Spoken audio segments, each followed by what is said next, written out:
it. Oh, welcome in to the Rant with me, Pugs Moran, here every Monday through Friday, somewhere around the noon hour. Today, 1 o'clock. Yesterday was 2 o'clock. Tomorrow it might be noon. I don't know. I don't have anything on the books as of right now for tomorrow morning. Didn't have anything on the books today either, but I do have something later that I thought maybe just start the show a little bit earlier. Welcome in. What is the Rant? Well, the Rant is an attempt to do talk radio the way talk radio just isn't done in this country anymore. It's talk radio for normal people who want to talk about normal things, who don't want to just, see everything in the world through some political, partisan, ideological lens. That's not what we do here. We're regular people. We take the issues as they come. Some we agree, some we don't. But most importantly, we don't judge one another based on, well, we do, kind of. Here's the thing. We're going to have our differences. This is, I believe, the 70% dilemma facing the American civilized society of 2025, okay? 70% of us are normal people. 70% of us are completely able to have dinner with each other, to spend an evening out without it turning into, somebody call the police. 70% of us can do that. 15% of us on the right can't. 15% of us on the right cause too many problems. 15% of us on the left, same damn thing. Same damn thing. Walking to dinner through a parking lot and someone in your party decides to spit on a Tesla. You're not coming to dinner. You fucking weirdo. See, that's the 15 on the right and the 15 on the left. I don't want those people listening to this. For some reason, terrestrial radio in this country has decided that those 15%, and specifically only the 15% on the right, are the crazies that they want most. So I have no interest in doing that kind of talk radio. So even though I've been a talk radio host in major markets in this country since 1992, I find myself streaming every day. Talk radio for normal people. Let's say hi to the chat room. We got Peter in the chat room. We got Bill. We got Sports Bras. I saw Taronda was in there. I think I saw Byron. We got CC, of course, Sports Bras. Who else do we have? Let's see.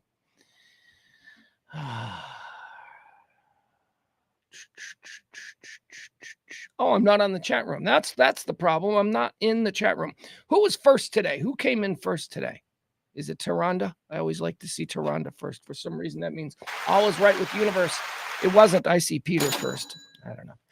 Okay, we're going to get into a bunch of stuff today. We're going to, of course, talk about the whole Luka moment from yesterday here in Dallas as we do this show from the Kelly Moore Memorial Studios in the beautiful E Gallery in Dallas's Design District, a mere spit into a brisk wind from the American Airlines Center, where Luka Doncic made his big Dallas return last night. I was over there, did not go to the game. Did not actually end up going into the game. I did enjoy the festivities that were occurring there in front of the stadium and in Victory Plaza. Went to a nice little bar with some friends and had a drink. Here's the thing. I think at the end of it, so my deal was like there was probably going to be a ticket there for me if I wanted it, but it was all dependent on who was going to show up and whether they were going to show up late. So we all met for drinks and all this kind of stuff. I was just happy to see these people. I hadn't seen these people in a while. And so we're having drinks, we're talking and we're laughing. And it becomes clear that the person who I am supposedly going to take their ticket, it becomes clear that they're not showing up. Becomes clear. It's now like minutes before game time. People are starting to walk over. The restaurant is cleared out. And I decided not to go.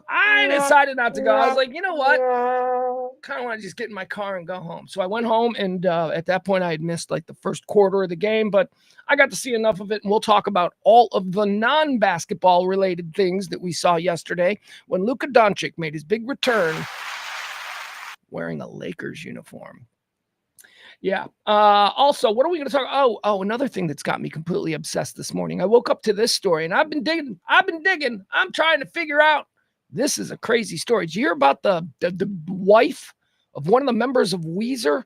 One of the members of Weezer, his wife got shot by a cop after. It's a crazy story. He's in a shootout with a cop. I don't know if she fired though, but whatever. We'll get into that. We'll figure out what's going on with the wife of Weezer and all the other stupid shit that I just spend a couple of minutes on. We'll talk about what's going on with the tariffs and the stocks and China and Iran and all that. This show is designed so to give us a listen right when we kick off. At the end of it, I'm going to try and give you a nice little worldview of all the shit people are talking about. All right, if you're ready, we'll get started here. And by the way, the show is performed on days when I don't have guests. Haven't any guests this week. I don't think I'm going to do guests this week. Maybe I'll have somebody tomorrow. I don't know. We'll think about it. I haven't been thinking in that way. When I don't have a guest to talk to all of you about these things with, what I like to do is a stream of consciousness where it's just me talking about the day. Solo job, solo talk radio. And because I perform it as a stream of consciousness, that's no breaks, no stops, no music, no traffic, no commercials. We don't do any of that. Because I perform it as a stream of consciousness, I need to create 4 distinct segments so that I always know where we are in the show. Those segments are, first, we do something called This Day in History, or as I call it, Antecedently on This Day. Quarter 2 is birthdays. We talk about celebrities and stuff, people, historical figures who were born on this day. And then we decide, do we wish them a happy birthday or do we tell them, you suck? Quarter 3 is deads. Also, celebrities, notable quotables, historical figures who died on this day. Here's what we do. We open up their life's resume. We look at what they did and we decide on this day when they died, where'd they go, heaven or hell? That's quarter 3.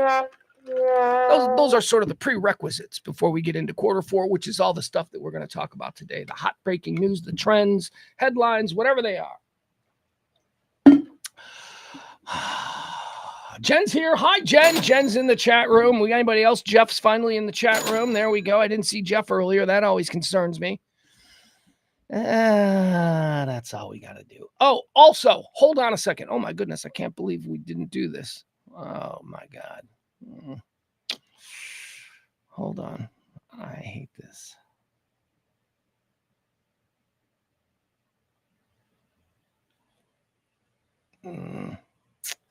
Hold on.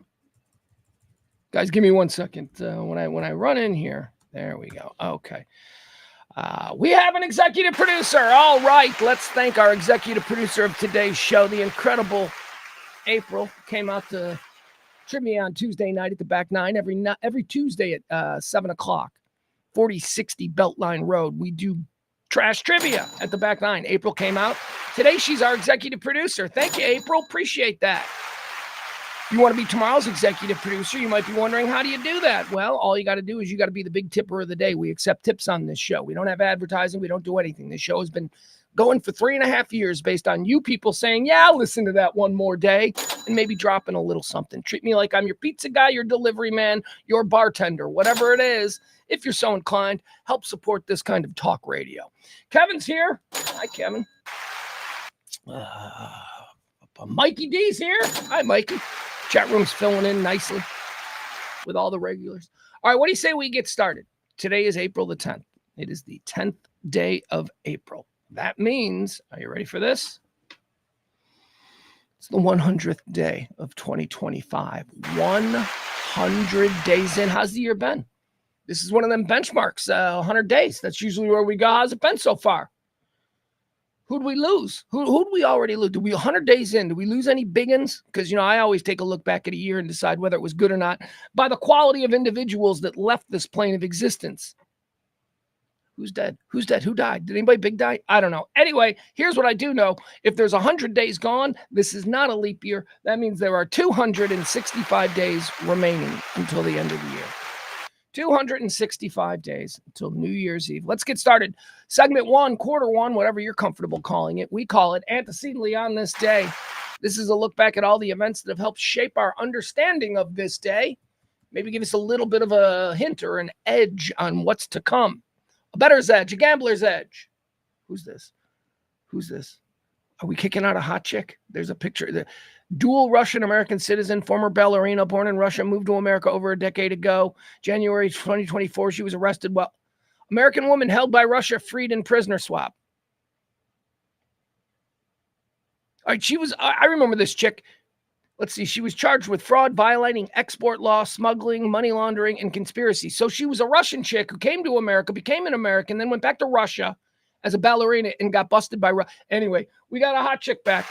There you go. Usually we get these like 60-year-old, general contractor guys, and you're like, oh, that's good. He's got a family.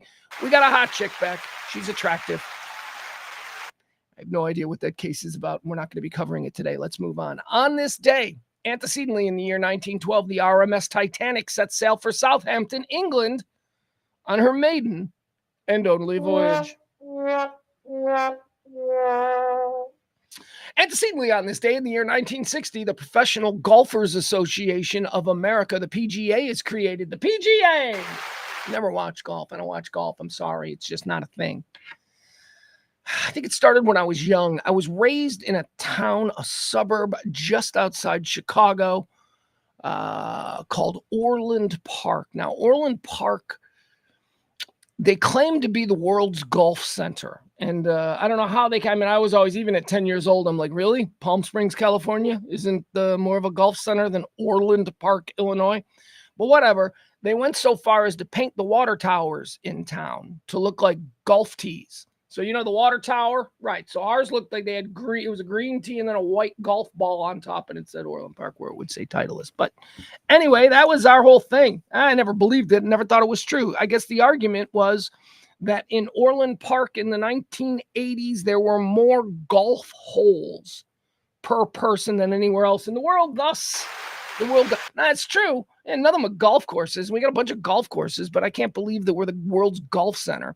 Anyway, it was because of that lie that I endured as a child that I never became a fan of golf. I thought golf is full of liars. But it was on this day that the PGA was born. On this day in 1970, that's right, absolutely nothing happened between 1916 and 1970. Oh, I know what you're saying. Pugs, a couple of world wars, Vietnam, the Cold War. We don't, it's boring stuff. We get to the good stuff because on this day in 1970, Paul McCartney announces that he's leaving the Beatles for personal and professional reasons. I talked the other day, it was Julian Lennon's birthday, right? And I talked about how, you know, at some point the Beatles were just a money-making machine and they didn't like to be around each other anymore because each one of them at some point had been venerated as a superstar. I mean, being a member of the Beatles, I mean, even Ringo was like one of the biggest stars in the world, the drummer. So they all kind of get up in their bags and they all started, you know, we talked about Julian Lennon had a birthday. And of course, the Beatles song, Hey Jude, written by Paul McCartney, was written for Julian Lennon about, hey, man, don't worry about your dad. I know he's an asshole and he's not really good to you, but that's okay. Hey Jude, right? That's the song. And I just kind of, you know, thought, what must that have been like? Like when Paul introduced that song, he's like, hey, John, I've got a new song. You know, there were tensions. There were problems. And on this day, it was Paul McCartney who left the Beatles for a solo career. Here's a fun fact. Who was the first solo Beatle to have a hit album? Trivia. Wow, look at this. Every Tuesday. This might be a question next Tuesday.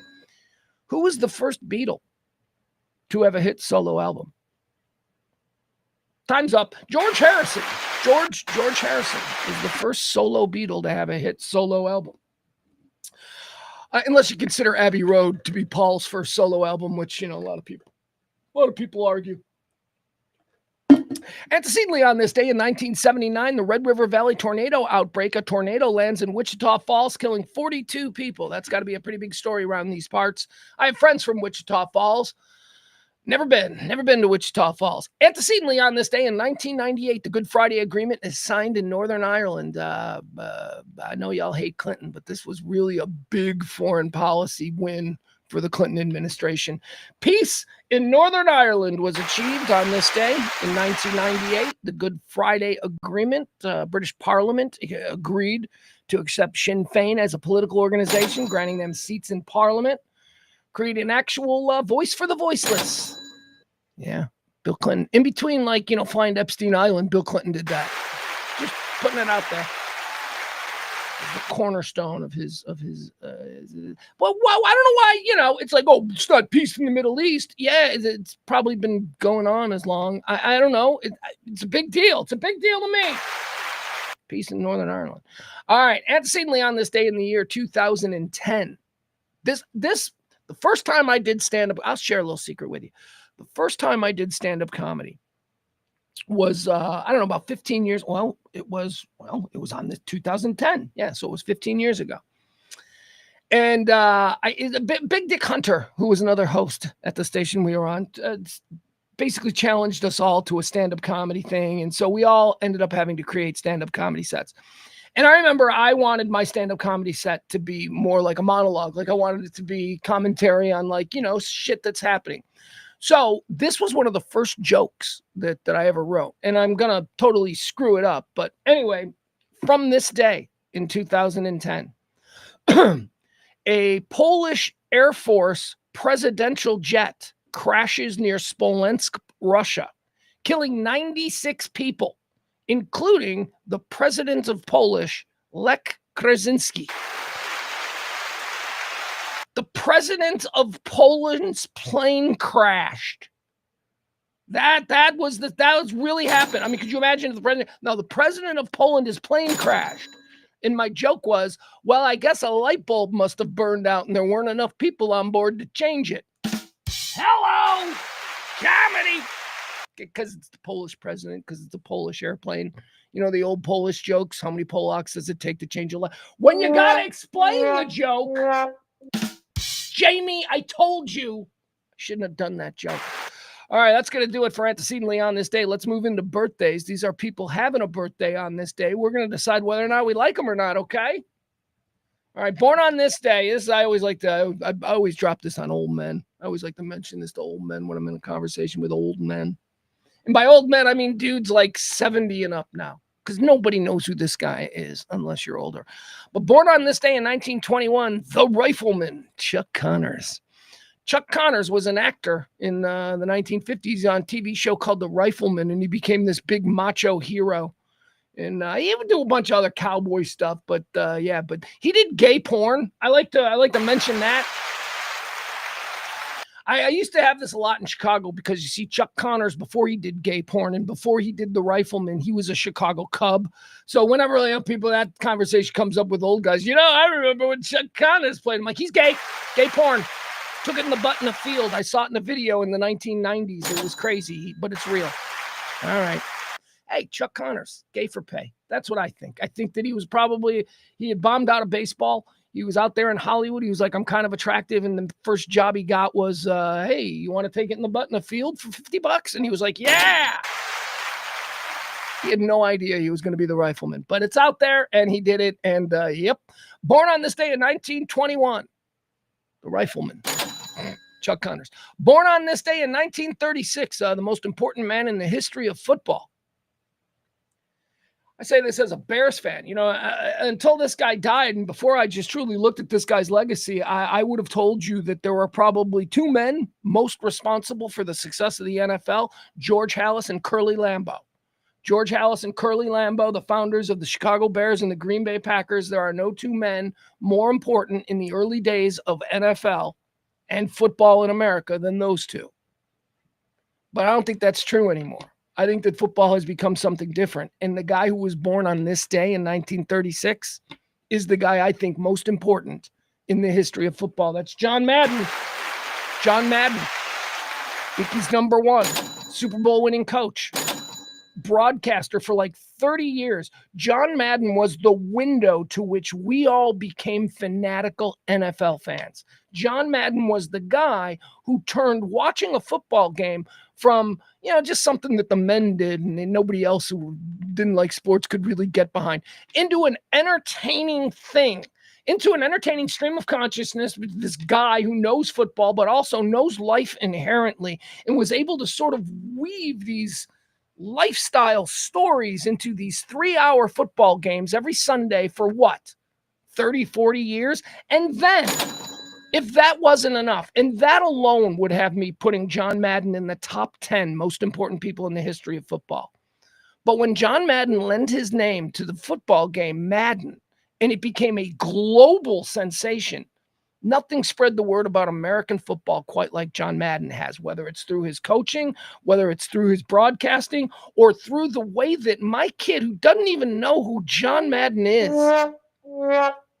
knows John Madden because of football. And I mean, it's incredible. John Madden, born on this day in 1936, just an everyman.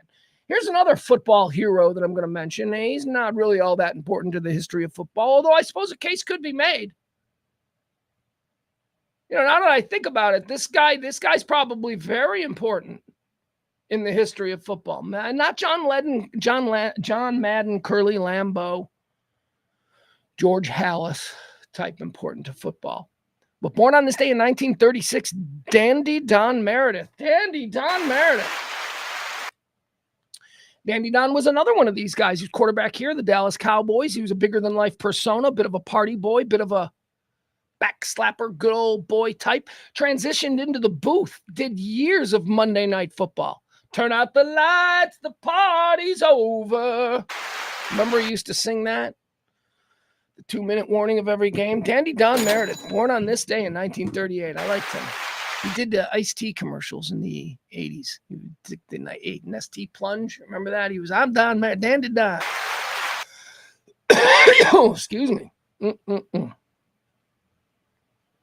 Getting a little hot here. It's getting a little hot in here. I'm going to take off my jacket. Yeah.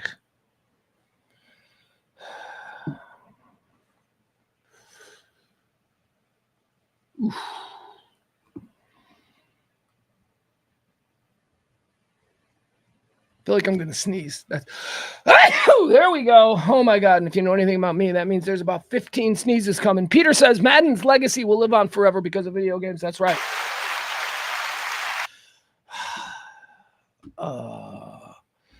Peter says, why did you see Chuck Connors take it up the beat in a field? And it's in a video. It's in a video. That's where I saw it. I've seen gay porn. You haven't seen gay porn? What level of a homophobe are you that you're afraid to go, okay, that looks like it hurts. I've seen gay porn. All right, is that what you're getting at? You're trying to be like, you're gay. What's this? Hold on, what's this? Frank Smith says, I remember there was a program in North Texas from the Fort Worth and Dallas Catholic Diocese to bring Catholics and Protestants from Ireland and Northern Ireland.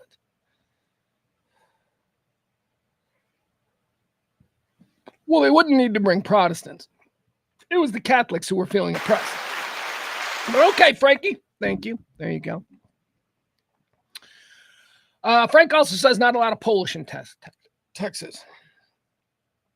No, I don't really know of any really big Polish community. Hold on. All right, let's keep going. Let's see here. We're still in Oh, shit. Hold on, guys. Guys, we might have to take a break. We might have to take a quick break. I might have to take a quick break here. Somebody's here. I got to deal with this. It's not a big problem. We're going to take a quick break. I'll be right back.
All right, we back. I'm sorry about that. All right, we're back. Little interruption. I was worried that might happen. I have something being delivered, a large thing. It was supposed to come after 3:00 today, and well, it's here at 1:15. So I don't anticipate any other interruptions. Everything is set up fine. I just had to make sure that was done properly. So I apologize. We're back. We're back. Now, where were we? We were in the middle of, were we doing birthdays? Is that where we were? We had just talked about Chuck Connors. Hold on. Well, where were we? We did Chuck Connors, we did John Madden, we did Don Meredith. Here we go. Born on this day in 1952. That's what we're doing. We're doing birthdays. Born on this day in 1952. Steven Seagal. That guy's hysterical. I don't know what to say about Steven Seagal other than he was presented to us as something in like the late 80s when we believed everything that Hollywood told us. And then over the years, we started to learn that it was all bullshit and that he's like a complete fraud. He's not any of the things he once said. He's just such a clown of a human being. Is he a tough guy? Yeah, of course. There's a million tough guys. It's Steven Seagal. Like if he steps in the state of Texas, he's the toughest guy in Texas, like in 1990. Like, well, not now, he's old, but I bet no, Steven Seagal is a well-trained martial artist. Okay. There's a lot of well-trained martial artists in the planet. I don't know why he emerged. He's not a particularly good actor. He has zero charisma. Ponytail, big guy, good looking. It was the 80s. All right, there you go. Steven Seagal is famous because of that. I think he's a complete clown. All right, here we go. Who else? This is a weird one. Born on this day in 1980 and 1981. All right, not the same person, two people, but born on this day in 1980, Charlie Hunnam. Charlie Hunnam. He is best known as Jax Teller. Jax Teller from Sons of Anarchy. I thought, first time I saw Charlie Hunnam, our birthday boy, as Jax Teller, first time I saw him, I thought, oh, this guy's going to be a big star.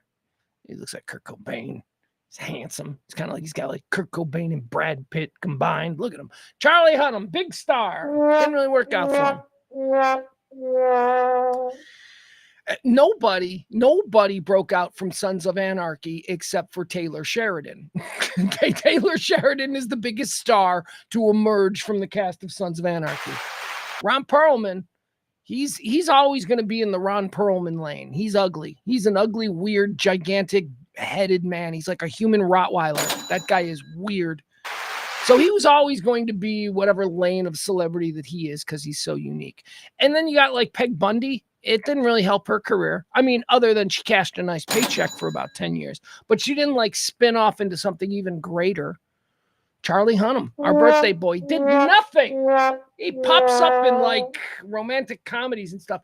Wasn't he in the sequel to 50 Shades of Grey or something? Or I don't know, whatever. Charlie Hunnam, I liked him. Jax Teller, born on this day. Happy birthday. Get your career going, man. I thought you'd be a much bigger star by now. Born on this day in 1981. Okay, here's another guy, Michael Pitt. Michael Pitt. Now, why is this interesting? Because the first time I saw Michael Pitt was probably around the first time I saw Charlie Hunnam. And I thought, oh, this is the same actor. It's not the same actor. They're two different guys. I also looked at Michael Pitt and went, oh, is he related to Brad Pitt? Because he kind of looks like Brad Pitt. But no, he's not related to Brad Pitt. Michael Pitt, the actor who's celebrating a birthday today, probably, I don't know what he's best known for.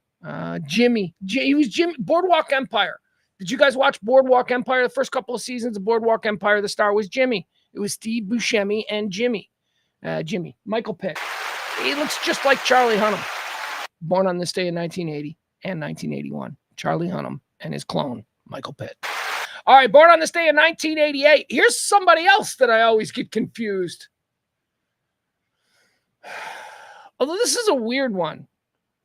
And I don't know that they actually look similar. I don't know why I do this. Born on this day in 1988, Haley Joel Osment. You know Haley Joel Osment. He was a kid from The Sixth Sense. You know, the Sixth Sense movie. He was a kid. He's all grows up. And now he's doing movies as like a very awkward-looking middle-aged man. He's turned into a very awkward-looking middle-aged man, Haley Joel Osment. Born on this day in 1988. Now, who do I confuse him for? Like, if you showed me a picture of Haley Joel Osment and told me that it was Chastity Bono or Chaz Bono, I'd be like, yeah, I get Haley Joel Osment and formerly Chastity, now Chaz Bono confused. Do they even look alike? They're shaped the same, right? Isn't that it? Are they the same shape? I don't know. Anyway, happy birthday. Born on this day in 1988, Haley Joel Osment. Born on this day in 1992, Daisy Ridley. Daisy Ridley's in the Star Wars movies. She was like one of the new Star Wars actresses. And it's very weird because she looks like all the other Star Wars actresses. Daisy Ridley looks like a mashup of Natalie Portman and Keira Knightley and Carrie Fisher. If you took all three of the Star Wars actresses and mished them together, you would get Daisy Ridley celebrating a birthday today. 1992. I'm watching a news clip about the situation with the Weezer bassist's wife. The bassist of Weezer, his wife got into a shootout with cops yesterday in their fancy California neighborhood. We'll talk about that coming up. First, we got to do deads. People who died on this day. These are the people who've died. These are the people who've died. Let's talk about them. Dead on this day in 1962. Talk about a guy who just missed out. Holy crap. You never heard of him. Maybe you did. Some of you did. I bet Peter heard of him. I bet a lot of you, maybe Byron, some of the older dudes maybe heard of him, but most of you have never heard of him. And holy shit, if this guy didn't die on this day in 1962, this guy died. 1962. Oh my God, the life he would have had. Stuart Sutcliffe. Stuart Sutcliffe died on this day in 1962. Who was Stuart Sutcliffe? Original member of the Beatles. Yeah, he was in the Beatles. And then he died in 1962. So they replaced him. I think Stuart couldn't play. Stuart Sutcliffe, dead on this day in 1962, was an art school friend of John Lennon. Stuart Sutcliffe was incredibly artistic. Like, he was super weirdo, artistic guy. And John Lennon said, we're making a band. This guy's going to be in the band because he's super weirdo, artistic. And oh yeah, he's also really hot. So girls liked him. So he made the band and he played bass in the beginning and he couldn't play bass and it was a mess. And he Anyway, he died. He's gone. Stuart Sutcliffe. He died of a brain hemorrhage or some kind of brain issue. And a year before he died, he was involved in a mugging with John Lennon in Germany when they were playing over there in Munich or wherever they play. Where did they play? Where'd they go? The Beatles went to somewhere in Germany and played and got really good because they played in horrible places and played every night for like 4 hours and they got really good and they came back to England and they were like fucking cooking. Anyway, the Reeperbahn. I know the Reeperbahn is the stretch where they played, but anyway, John Lennon and Stuart Sutcliffe were walking home to where they were staying after a night playing on the Reeperbahn in Germany, and they got mugged. And Stuart Sutcliffe got kicked in the head really hard. And it was after that he took a break from the band. And then within a year, he was dead. There you go. John Lennon believes that Stuart Sutcliffe died after being kicked in the head. We're going to put him in heaven because he missed out on a grand ride. You don't deny somebody who's supposed to be a Beatle. You don't deny him that lifestyle and then go, you don't get to go to heaven. He gets to go to heaven. Stuart Sutcliffe, dead on this day in 1962. Dead on this day in 1992, Sam Kinison. He's going to hell. He's going to hell by anybody's most liberal definition of what, heavenly and hellish behavior is.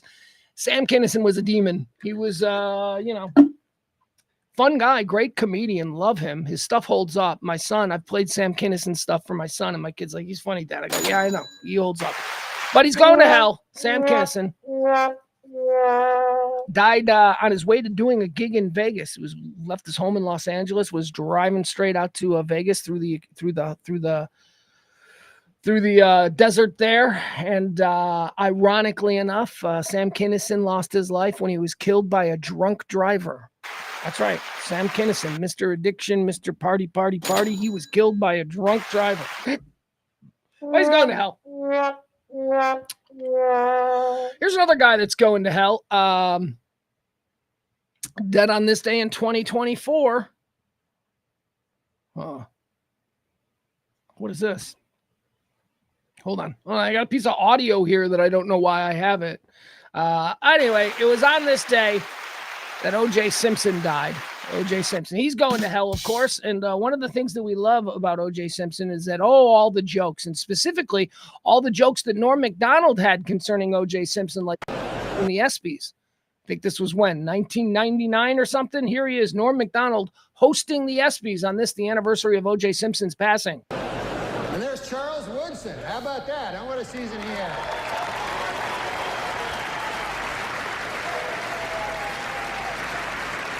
Great, man. He became the first defensive player to win the Heisman Trophy. And congratulations, Charles. That is something that no one can ever take away from you. Unless you kill your wife and a waiter, in which case... Yeah. There you go. That's your legacy juice. O.J. Simpson. Dead on this day. Yeah, he went to hell. Of course he did. Peter in the chat room talking about former Beatles. When I said that Stuart Sutcliffe missed out on the big ride, Peter also mentions the Star Club, which is one of the clubs they played there in the Reaper Bond. He mentioned Pete Best. He said Pete Best missed out on it too. No, Pete Best didn't miss out on anything. Pete Best was fired. Pete Best wasn't good enough to be a Beatle, so they replaced him with Ringo at the behest of George Martin. Ringo was like at the time, Ringo was the drummer of Rory Storm and the Hurricanes, which were a really big British band. Ringo was already a star. He was already a pop star with the Hurricanes. And then George Martin said, no, this Pete Best guy, he sucks. And here's the reason. Pete Best was in the band, the Beatles, because he had a drum set. Drum sets were apparently really hard to come by back then, and most of the drum sets that you saw were known as these skiffle sets, which were just a couple of cymbals and a drum, like a little drum. Pete Best actually had a full drum kit, and his mom allowed them to practice in his house. So that's why he was in the Beatles. And as soon as acquiring a drum set and finding a place to practice wasn't a thing anymore, he was gone. They got rid of Pete Best, and they replaced him with Ringo Starr. Peter and I, we know our history. That's right. We can talk music history. O.J. Simpson, he's dead, of course. That's going to do it, guys. That's it. We're done. Stuart Sutcliffe goes to heaven. Sam Kinison goes to hell. And O.J. Simpson goes to deeper hell. Deeper hell than Kinison, to be sure. One more time, I want to thank our executive producer of today's show, the incredible, the lovely, the always there to help. She's April. There she is. Thank you, April. If you want to be executive producer of tomorrow's show or any show in the future, all you got to do is be the big tipper. That's how this show runs. Your tips, your gratuities help us stay afloat. Every little bit counts. 3 years and running. All right, let's get now into all the things we need to talk about today. There's a bunch of fun stuff here.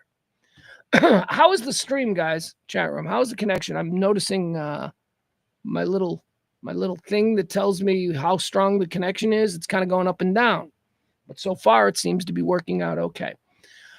All right, let's see where we are here. All right. Here we go. Let's get into it. All the things that we're talking about today. First and foremost, how about stocks? Yeah. All right, so we know stocks have been nuts. Starting a week ago today, they began to tank, right? $2,000 declines Thursday, Friday. Then Monday, what happened Monday? We opened up, I don't remember what happened Monday. Did it still slide on Monday? Were we sliding? Yeah, we slid on Monday, but it wasn't as bad. Then what? Tuesday, I don't know what happened Tuesday. Whatever, stocks have been nuts. And then yesterday, the president paused his tariff plan. He said, wait, hold on. Maybe we made a mistake or whatever. Hold on. Oh, no, he wouldn't say that. But he's like, hold on. So he paused it. And then stocks shot up yesterday. Closed like 2,000 up. And then today, China, levied their big retaliatory taxes against us. By the way, we paused taxes on everybody except China. We didn't pause our tariffs on them. Mexico and Canada. For some reason, we're still shitting on our front. We're still like being really rough to the people closest. I don't understand that, but whatever. He's got a plan and he's a genius. That's what some people are telling me. And I don't know what's true anymore. So I'm just going to shut my mouth. I'm going to sit here and go, this doesn't look good. So yesterday, stocks go nuts. Boom, boom, everybody's happy. Hey, here we go, we're cooking. Let me tell you, the crazy 15 on the right. These people, they have the memories of dogs. Like dogs, supposedly like every 15 seconds, a dog forgets about what just happened. That's like the right 15% crazy people. You people were like, you had one good day on the stock market and you were acting like everything was fixed. He fixed it. It was crazy. Stop it. And you people on the left who were talking about how the whole world's falling apart for 3, you too. Stop it. I don't know what's going on. It doesn't look good. It looks like absolute chaos, but I'm not smart enough or any kind of a economic wizard to be able to chime in with any authority on any of this. All I can do is be like you. Sit around and listen to smart guys in suits tell me what I'm supposed to think, or maybe just talk to some friends who are better at this stuff than I am. And that's all I can do. So I don't know. But currently, the stocks are tanking again. They are now not as bad as they were, mind you. Stocks were down 2,000 points at one point today. 2,000, just another by like 11 o'clock this morning. It's down to like 2,000 points in the shitter. It's like, oh God. So everything we made up yesterday is now wiped out again, and we are back to being in the complete shithole that we were on Tuesday. Okay. Currently, the Dow Jones, let's see how we're doing here. It was as I said, at one point today, 2,000 down. We are now we're 1,016 down. It's better than 2,000. We've made up 1,000 points, and we're still 1,000 points down. You know, like on a normal day, a 500-point drop on the stock market makes people kill themselves. A 500-point drop is what normally crushes people. I'm sitting here celebrating because we're only 1,000 down at this point. With what, about an hour and 10 minutes to rally? About an hour and 10 minutes to get us back up over. All right, there you go. That's stocks. I don't know. You know, as I say, man, talk to smarter people than me. Thought we don't. The House had a big vote today. Apparently, they approved something. I saw yesterday, one of the big things that we got done. Because don't think we're not doing anything. We're doing the important stuff. Like what was yesterday? Low flow toilets. I mean, it's just like Trump's an old man. Trump's your grandpa. Everything your fucking grandpa complains about, Trump is like, making a law. Grandpa laws. Trump doesn't like when he travels to a hotel in some liberal state where the water is somehow measured and doesn't feel like he gets the good stream, the good pressure from the water. So now he's made a law. Whatever. The important stuff, right? What was it? Shane Gillis referred to Trump in his ideas as being, straight out of the 5th grade. Like all the great 5th grade ideas that you had in 5th grade. Renaming Gulf of Mexico, that one's done.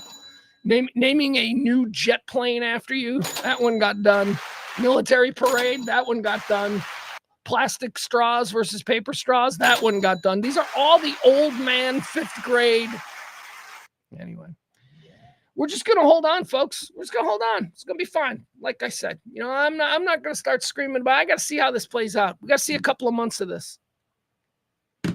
Couple of months of the chaos, and then we'll see where we are.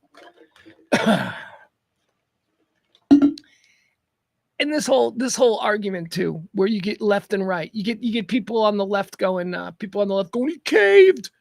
He doesn't know what he's doing. He's making it up as he's going along, and that's fucking nuts. He's obviously not making it up as he's going along. He might not be doing it great, but stop it. And then you got people on the right who everything that he does, like crazy people on the right, the extreme right, the 15%, like everything he does is like some brilliant combination of like Einstein and just Machiavellian manipulation. He's genius. That's what you get from the other side. He's brilliant. He knows exactly what he's doing. He's 10 moves ahead. I don't know if that's true either. All right. Just everybody pump the fucking brakes on this. All right. All right. Now let's get to the stuff that we actually care about. Let's talk about the Mavs. The Mavs last night. The Mavs lost to the Los Angeles Lakers. The Lakers returned Luka to the good people of Dallas for at least one night. Luka Doncic, of course, beloved NBA superstar. Is he Serbian? beloved Serbian-American superstar. Not even Serbian-American. He's a Serbian basketball player who plays in America. Okay, so he's a Serbian. I don't know what that matters. It doesn't matter. I just think it's interesting that he's, he's not one of us. Hey, what do you mean not one of us? He's one of them good white European immigrants that we have use for because he scores. Plays no defense, but he scores at an incredibly exciting clip. He had a big game yesterday. Luke had a big game. It was nice, man. It was, I was a bit confused by the vibe, though. I was, because I was down there. I was down in the American Airlines Center area. I met some people for drinks, and I almost went to the game. I did not go to the game, but I almost did. But I was down there for the whole thing, and I was sort of feeling the energy, and everybody was wearing Luka gear. Everybody was wearing Mavs Luka gear. And all I could think to myself was, this is nice for him, right? There was never any concern. I said this yesterday. Ugh. Where's my eagle? There's my eagle.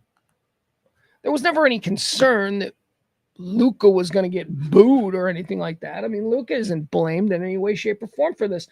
And as best as I can tell, Luka has done a really good job of sort of, reiterating that he never wanted to leave Dallas, that wasn't his plan, that he thought he would play here his entire career. He loved it here. And that he was, upset by it. But hey, life goes on, man. He's a young man. He's in Los Angeles. If I'm being honest with you, come on, Texans.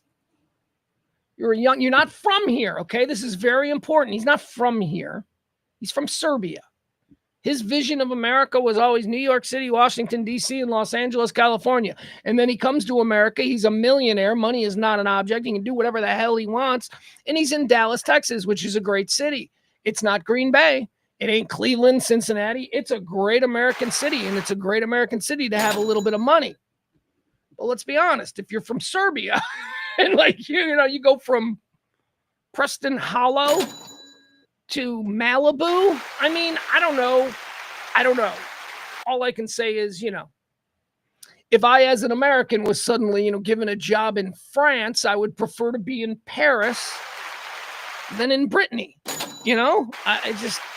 So he's fine with it. He'll get over the not be. He's being, seduced and intoxicated by all of those incredible things that Los Angeles has for young superstars.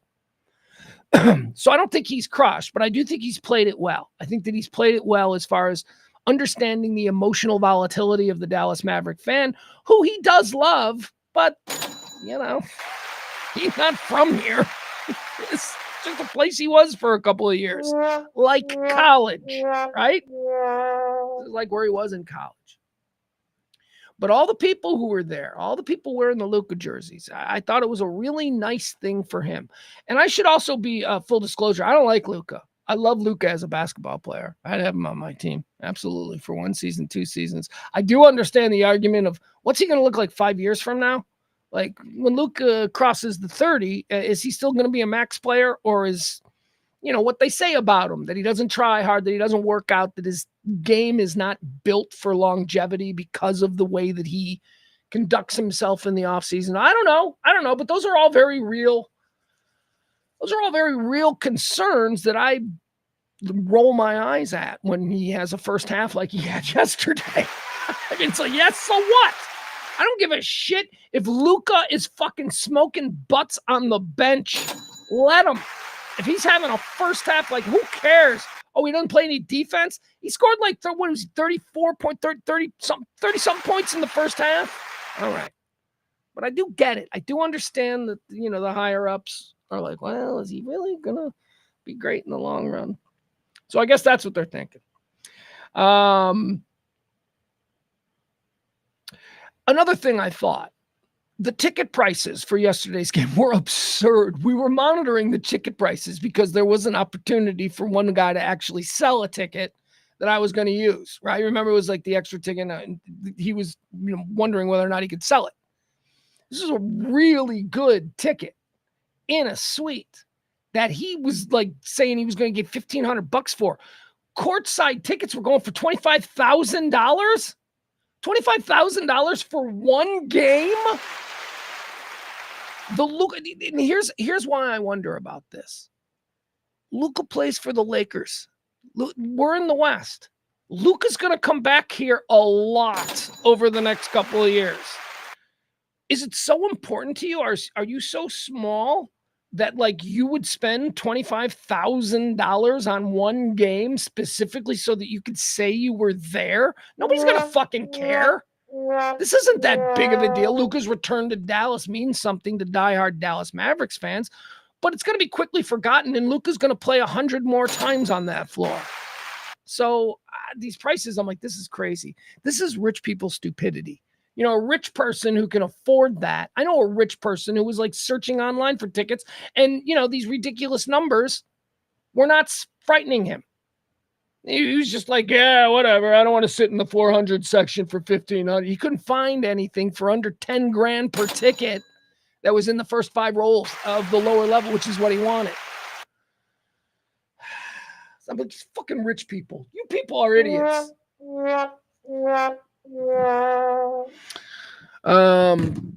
got some video. Let's watch some video. No game video. We know that Luka went off. He did great. Here's one interesting piece of video that I saw floating around today. This is Mark Cuban. Did you see this? This was Mark Cuban. The crowd, of course, inside the building. Fire Nico, all that stuff.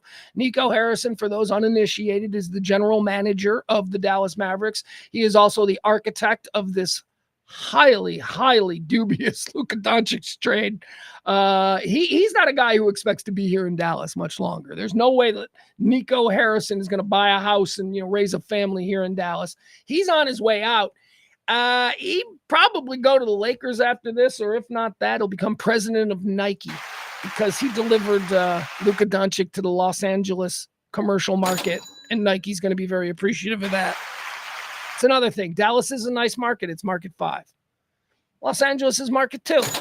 And market 2 and market 5 aren't close. That's a much bigger market for branding and commercials and for Luka to make money outside of basketball. Anyway, the crowd ripping on Nico. Nico sucks. So here's former Mavs owner and one of the loudest Mavdicates. He's a Mavdicate. Mark Cuban, listening to the crowd chant "Fire Nico," the current general manager. Let's watch Cuban.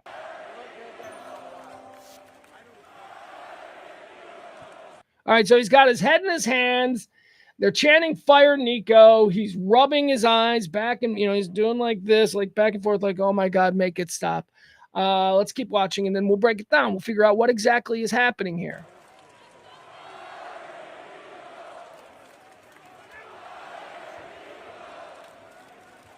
That's a mean look. Cuban looks mad there, like he's looking at somebody, like somebody's eyeballing him.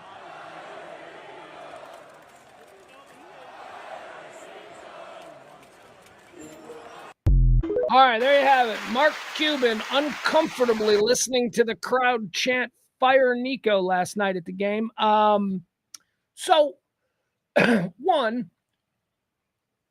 we don't have full context. We don't know what he was talking about with that guy. He may have been reacting to something else, just because the crowd is chanting "Fire Nico" and he looks like he's, upset. That's not proof. We don't know what was happening in that moment with him and that guy because, as soon as he takes his hands out of his, he leans back and he starts talking to the guy again. So we don't know what that was about. He may have been reacting to just that. And it was a coincidence that the "Fire Nico" chant was going.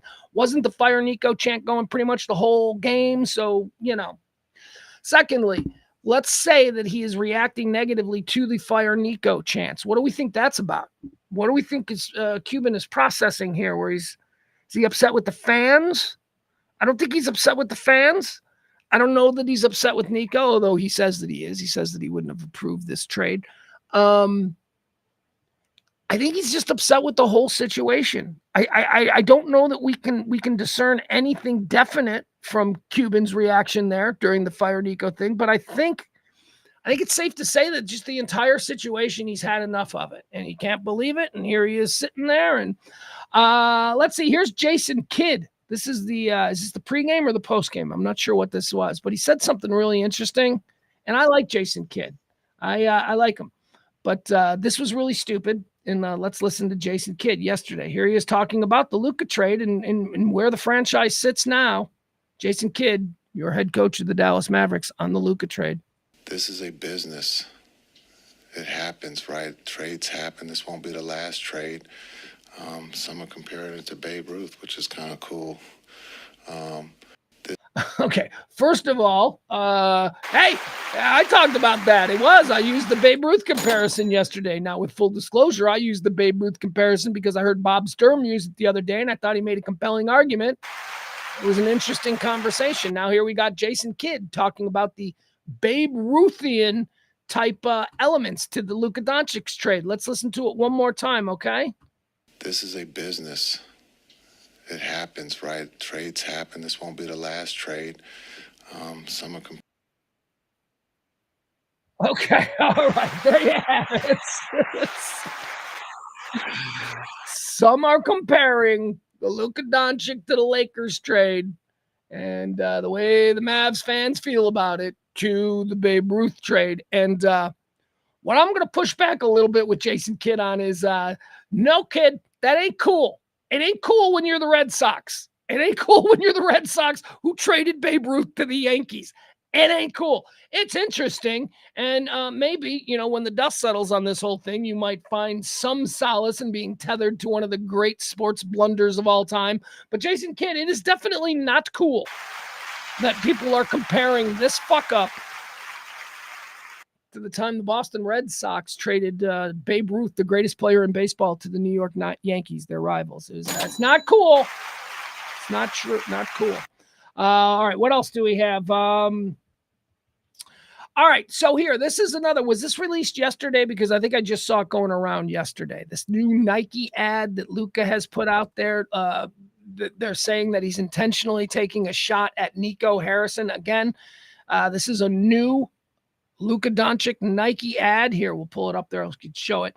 They're saying that he intentionally takes a shot at the general manager of the Dallas Mavericks who traded him. So here's the Nike ad. It is Luka sitting in a chair, bouncing a basketball. Here's what's interesting. See the scarf he's wearing? Apparently it says traitor. I don't know what that means. Is that the dig on Nico Harrison? Anyway, here he is, Mavericks fans. The new Nike ad. Nike's very excited to have Luka in Los Angeles. Nike loves this. By the way, kind of weird how Nico Harrison used to work for Nike before he came to the Mavericks and traded away their best player to deliver that best player to a much larger market so that Nike could then reap the benefits. Interesting how all... That's why I say Nico Harrison is going to be a president of Nike as soon as he gets fired by... There you go.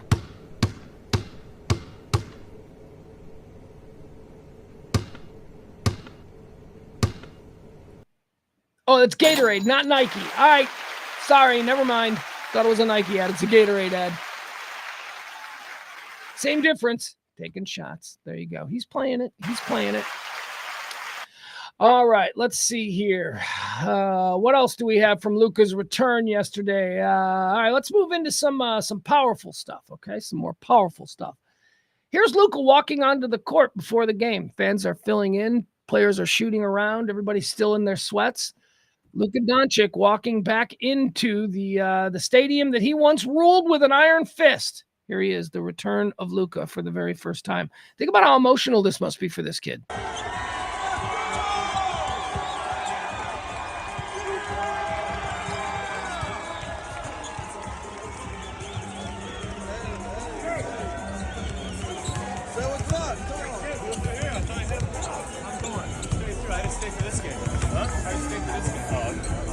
Who are these D-bags? Who are these guys? These rich, young, fit guys sitting courtside talking to Luka. I bet they're party bros. I bet those are dudes that Luka has partied with in Uptown. Watch out, fellas.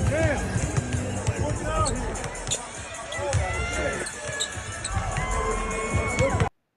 There he is. All right, so that's Luka entering. How about the exit?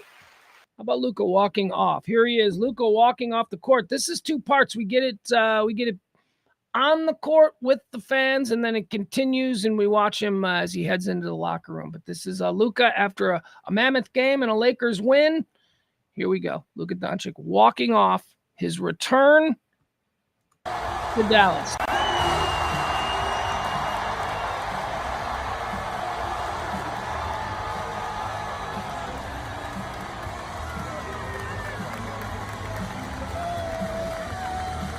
Who's that? I didn't recognize. Is that his dad? Is that his dad or something? I don't know. That seemed to be like his dad business advisor. I don't know who that guy was.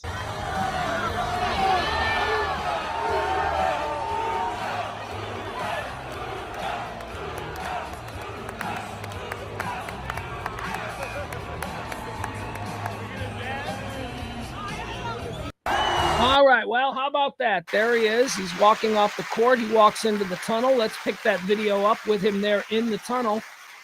By the way, 45 points, 8 rebounds, and 6 assists last night for Luka.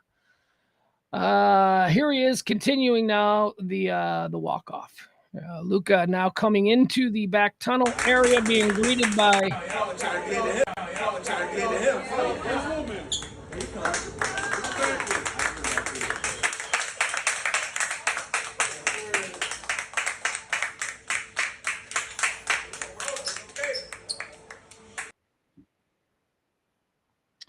And there it goes.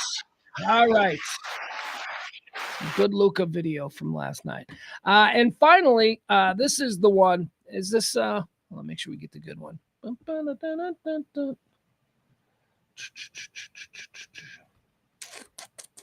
No, I guess that's it. I was gonna, do we have, yeah, here it is. Okay. How about this one? This is Luka while watching the tribute during the introductions. I guess people in the stadium were treated to some real extravagant sort of career highlight package. Thank you, Luka kind of a deal. And it was during the introductions before they said number 77, you know, that whole thing. But here's Luka watching this tribute to him. I mean, this isn't faked. This is real. This means something to him. Look at him right there. Luka Doncic, before being introduced to his former hometown fans, reacting to the Mavericks tribute to his playing days here in Dallas.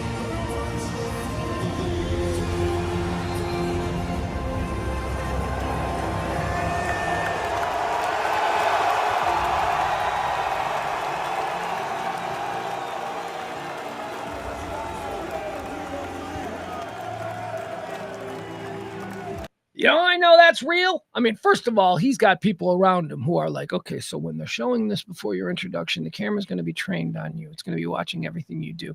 So there is this tendency to try and, you know, manufacture some kind of emotional connection with people watching.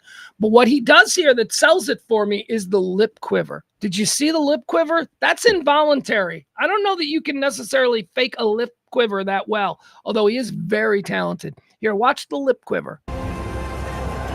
Right there. Oh my God, that was so good and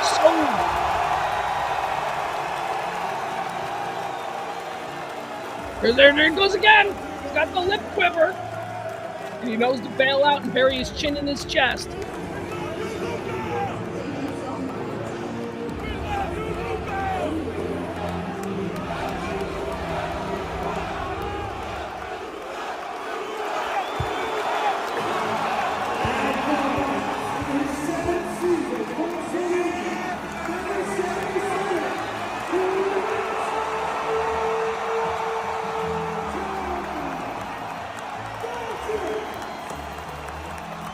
I gotta be honest. That crowd sucks. I'm sorry, Mavs fan. That crowd sucks. It should have been thunderous. You people should have stood on your feet and shook the banner. Banner? Are there banners or banner? You should have shook whatever is hanging. This was fucking Dallas. This is ugly. I'm just watching this now. That sucks. That absolutely sucks. That's the response you give this guy? You're paying $25,000 for a seat on the fucking courtside area? And this is the response you give him? It was lame. That was lame. Let's watch that again. Listen to the crowd. It's not nearly big enough. Dallas fans. You're not...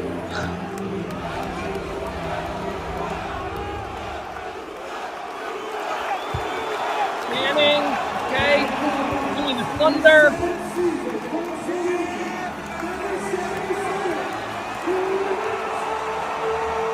Okay. Peeking here, dies immediately.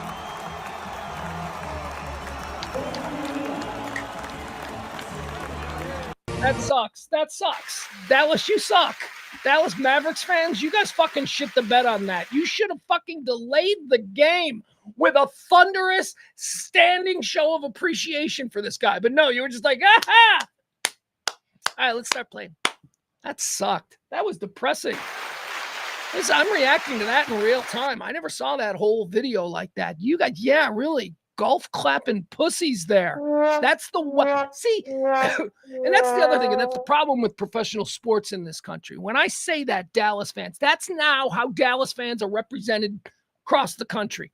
Those aren't real Dallas fans. You know why? Because real Dallas sports fans can't afford to go to these games. Real Dallas sports fans are sitting at home on the people who would have led that thunderous wave of applause that would have drifted on to a point where they would have had to have gotten on the PA and said, please, the Dallas Mavericks would request that you please. You know, that's nothing like that happened.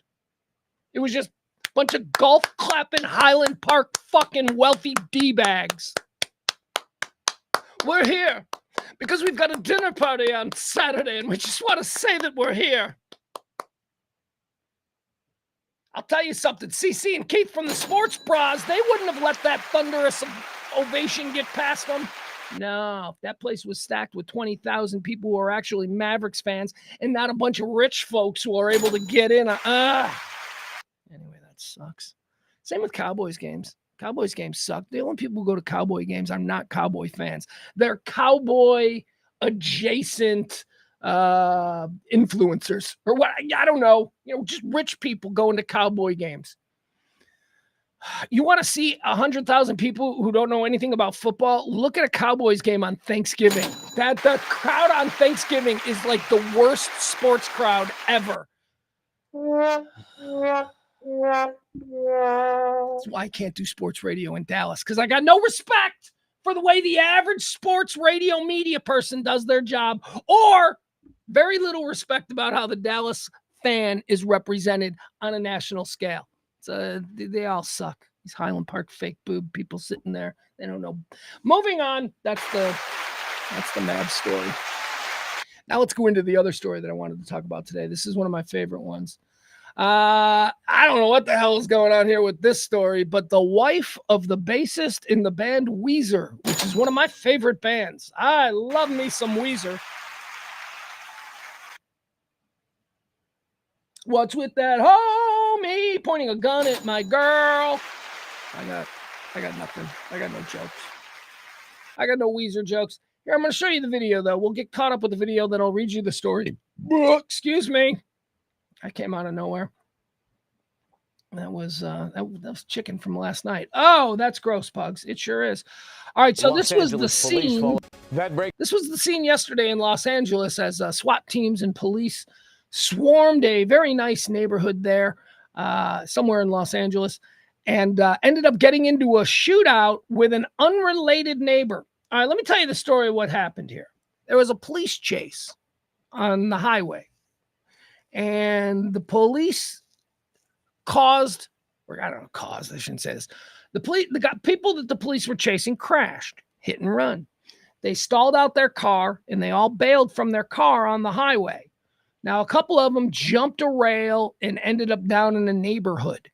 And one of the dudes who jumped the rail, when he got into the neighborhoods, he took all of his clothes off except for his underwear and then started cleaning someone's pool. Like he tried to blend in by jumping in someone's backyard and suddenly cleaning their pool. So anyway, the police showed up. They chased him there. The police weren't fooled. They're like, you ain't a pool guy. Pool guys don't clean in their tighty whities. And so they drew their guns.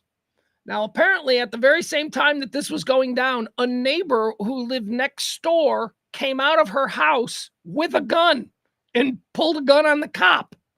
At which point the cops started telling her, put your gun down, and she wouldn't. So understand, the cops are working a completely unrelated thing. And then a neighbor lady comes out with a gun, get off my property, or whatever it was. Cops are like, put the gun down, lady. What are you, nuts? Go back in your house. You know, that kind of thing. Apparently she didn't, so they shot her. That woman is the wife of Weezer bassist. I don't even know the name of the Weezer bassist. But here's the story. This is so weird. Here it is. That breaking news. We have new information on the woman shot by Los Angeles police following a hit and run on a freeway in the Eagle Rock. I'm David Ono. I'm Ellen Leva. Just minutes ago, we learned that Jillian Schreiner was shot by officers during a search for the hit and run suspects. According to police, officers were searching a home in the neighborhood for one of the suspects when they spotted Schreiner standing in her front yard next door, armed with a gun. They claim that she ignored commands to drop the weapon, and that's when officers opened fire. Schreiner was taken to the hospital and treated for a non-life-threatening gunshot wound. We ran her address, and it comes back to Jillian and Scott Schreiner. He is the bassist for the band Weezer. That breaking news. Random world stuff.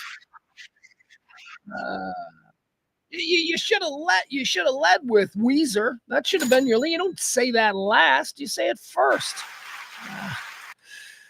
Anyway, so here's the story. Let me tell you the story here. All right, so this comes to us from. Oh, we'll get a look at her too. Let's get a look at her. Aren't you kind of interested in what kind of woman? What kind of woman is the bass player from Weezer pulling? She's 51, so he's been with her for a while. They've got a teen child. Let's see her. Nope, that's not it. Nope, that's not it. There we go. There she is. Look at her. She's all right. She's all right. Yeah, man. We should be so lucky. I don't know why she came running out of her house when the cops were conducting cop business and pulled a gun on cops. She was also in the house with a babysitter and I guess her teen or young child or whatever it is. Anyway, that's her. That's what she looks like. And that's him. That's what he looks like. She's got that hot. I think this is so hot. See this? See the sleeve? Look, not all women can pull off a sleeve. If you're a beautiful woman and you're going to do a sleeve and then you're going to wear dresses like this where you look really glamorous and elegant and all that stuff, but then you show the sleeve, it's like fucking edgy. I'm like, that's cool. She's not a dork. She's just not some regular, elegant, sophisticated dork chick. She's cool. She's got a full-ass sleeve. Anyway, there she is. Let me tell you the story here about what's going on with these two. Because it is a funny story.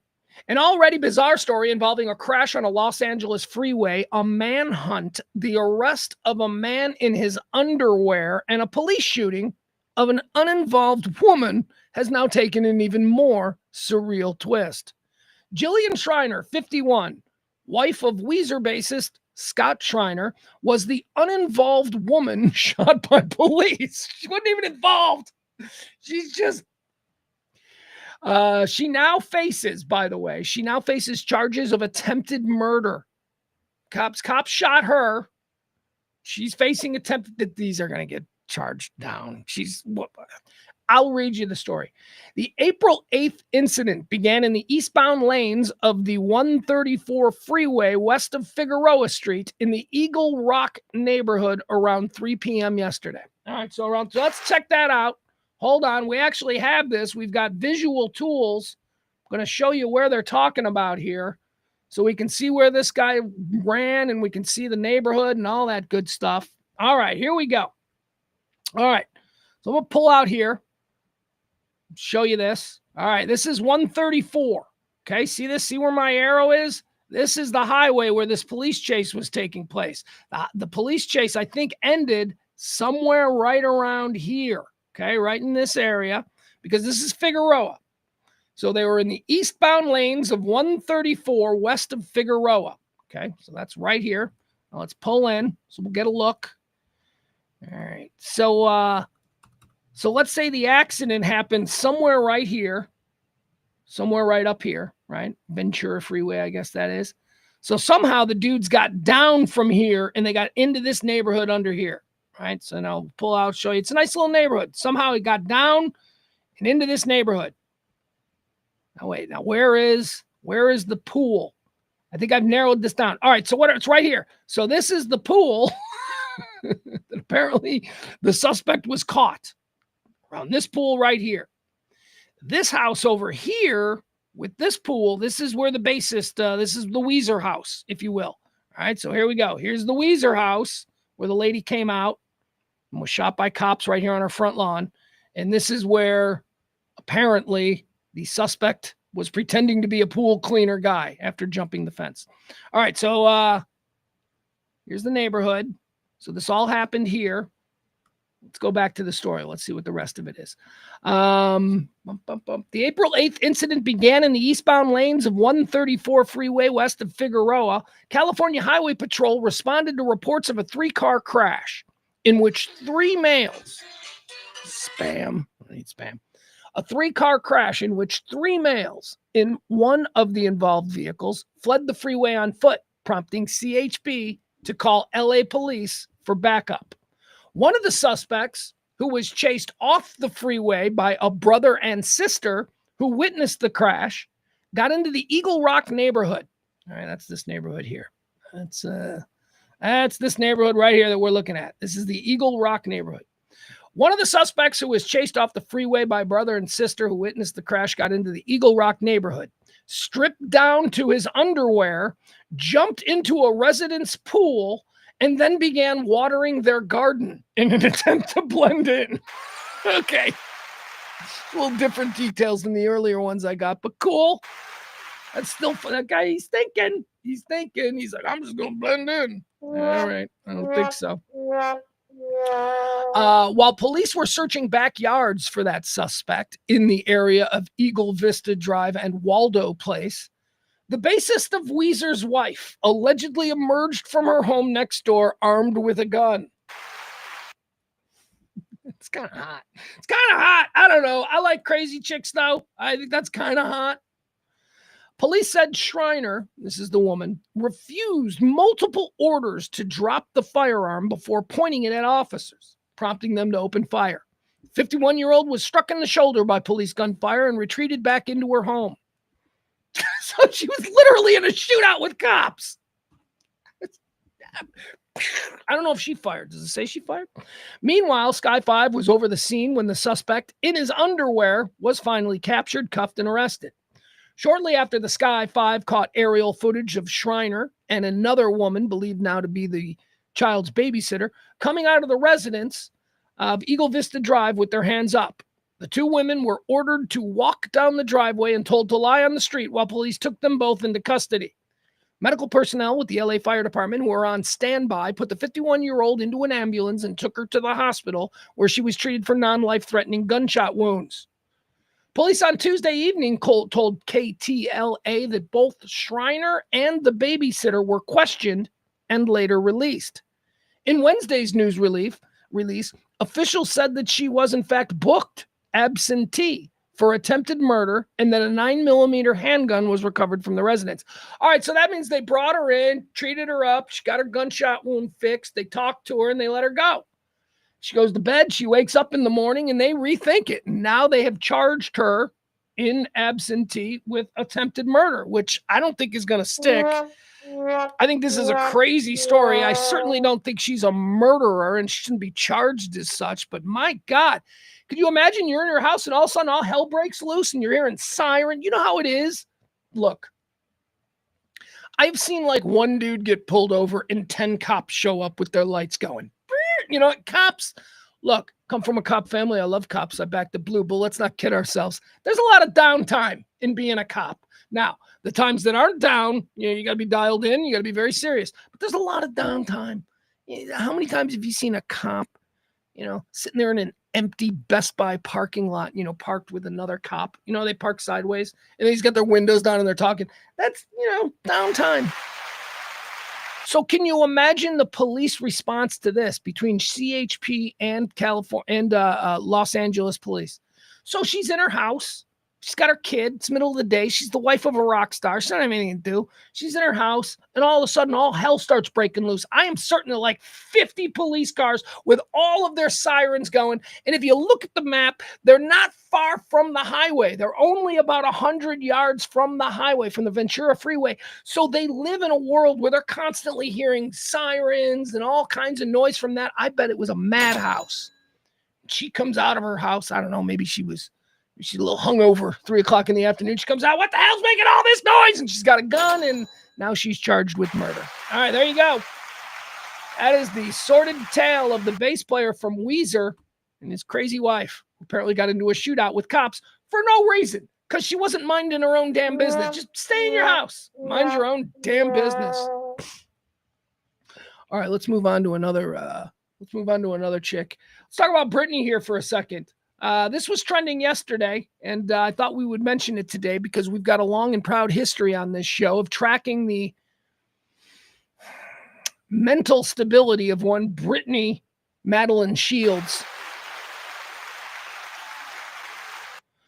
So Britney's making video. Mel, I don't know if that's her middle name. Could be, though. And you people didn't know. You were like, oh, that's interesting. Is Britney's middle name Madeline? Probably not, but go ahead. Tell people that. People think you're smart. Although I guess it's easily fixable. You can find that on Wikipedia. Now I need to know what Britney Madeline Spears' real name is. Hold on. What's her real middle name? I bet it's something fucking hillbilly. It's something like Crystal. It's Britney Genesis Spears. You know, something fucking like that. Ugh. All right, let's see. This is really, at this point, just for my own edification. Where's her... Okay, here we go. Britney Spears. What was she born? Britney Jean. It's Britney Jean. Of course. I knew it was something fucking stupid and hillbilly. Britney Jean.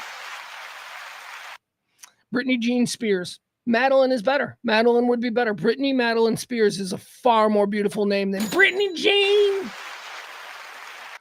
Anyway, she's up there. She's making videos. She's being weird again. As with every Britney Spears video, the first thing that I evaluate is she still doable? That's the first thing that I look at.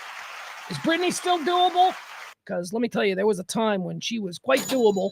And then she started getting squirrely. Oh, there she is. Yeah, look at that. Hold on. We'll make it big for you.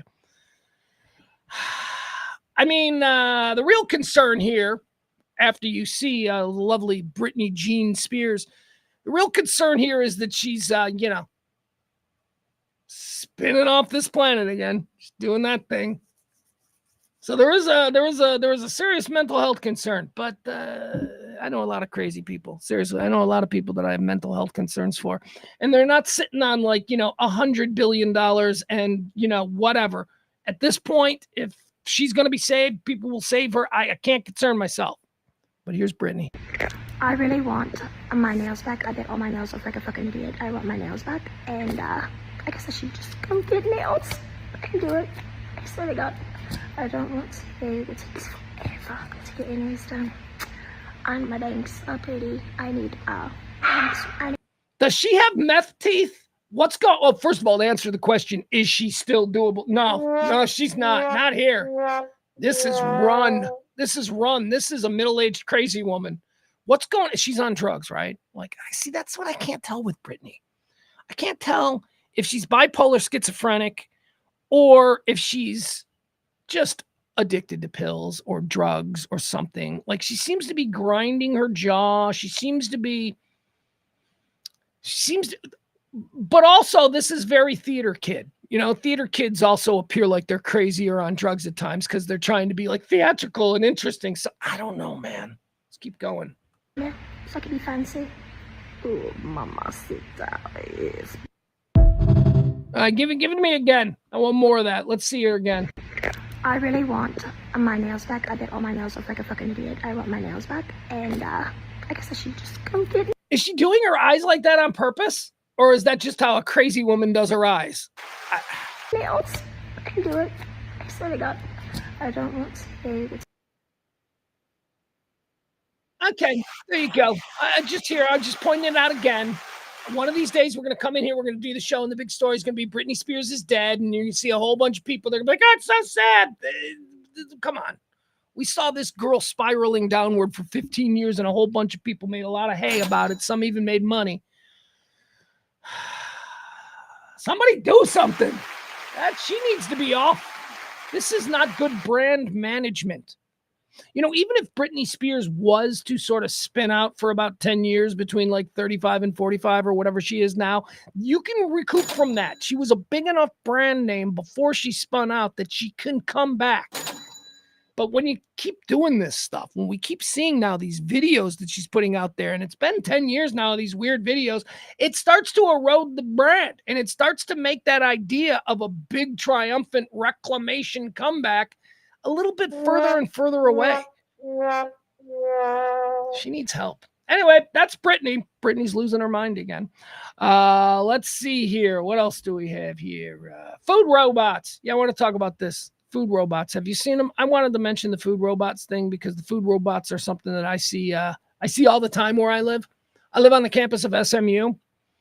And I'll tell you right around, this is where I almost always see it, in this area, right around, if you pull up a map, right around Hillcrest and like University, sometimes like Hillcrest and Granada is another place where I've seen it.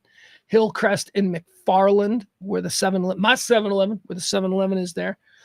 By the way, I was at the Hillcrest, the 7-Eleven in McFarland. I was at the 7-Eleven, my 7-Eleven, right there at Hillcrest and McFarland, and I saw SMU Ponies running back Rashard. I can't think of his name. Anyway, he's one of the guys my Bears might draft. And I was like, hey, Bears might take him in like the second or third round if Omari and Hampton and Gentry are gone. We might go after this kid from SMU. He's a good running back. He's a really good running back. Anyway, I saw him there. Apropos of nothing. My point is this: in those areas that I just described, they're littered with these food robots. Have you seen the food delivery robots? They look like little Star Wars robots rolling up and down the sidewalks, delivering to dormitories and shit like that. And now I haven't seen one go upstairs. I don't know how they do stairs, but they're all over the SMU campus, and they are now expanding to Uptown. The Dallas Observer brings us this story. Uptown restaurants now get food delivery robots via Uber Eats. Your next lunch might be brought to you by a self-driving robot. All right, that's fine. I'll say this. You know who does not like this? Here he is. Here, I'll show you a picture of him. You know who does not like the self-driving robots? My dog, CeeLo. CeeLo hates them because CeeLo's drawn to them because they smell like food. You can understand that. Like they've got food in there, and CeeLo's like, what? But then they move in this herky-jerky way, and the dog freaks out. The dog's like, arr, arr, arr, arr. Like the dog like barks at it, and I have to pull her up by her harness and let it pass. And anyway, that's what they look like. Look at that. They look friendly, right? Kind of weird, though. Kind of weird when you see them rolling around. I don't know if it's weird. Like, here's the programmed response that would be expected from me, a 55-year-old guy encountering one of these food robots. The programmed response is, that's bullshit. You're too lazy to go pick it up yourself in my day. You know, that's the bullshit. That's called programming. The truth of it is, I remember I'm looking at it and I'm thinking, that's the future. It's fucking, I don't know. This is either a fad that we're all going to make fun of, or this is going to become so everyday and so normal that our streets are just going to be littered with robots going up and down them, delivering fat diabetics junk food. Anyway, there it is. That's what it looks like.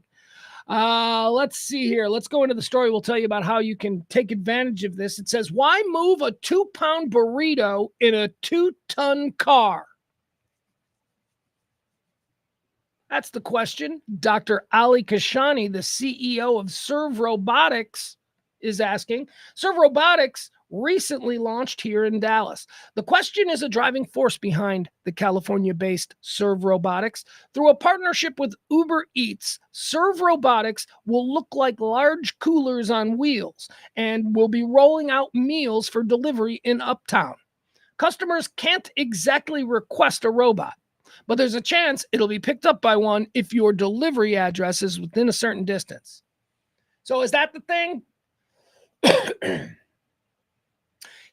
Here's something interesting that I don't think I've ever noticed. about the robots that I see rolling around SMU's campus. So if you're looking at a map and you're looking, oh, geez, don't I have a map up? I think I got a map up. I guess I could show you on the map. I don't think I've ever seen this.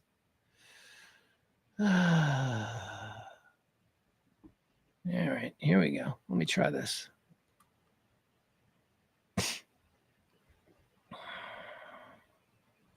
All right, so let's look at it this way. Paradise, Mexico, Dallas. There we are. All right, let's get in here. All right. All right.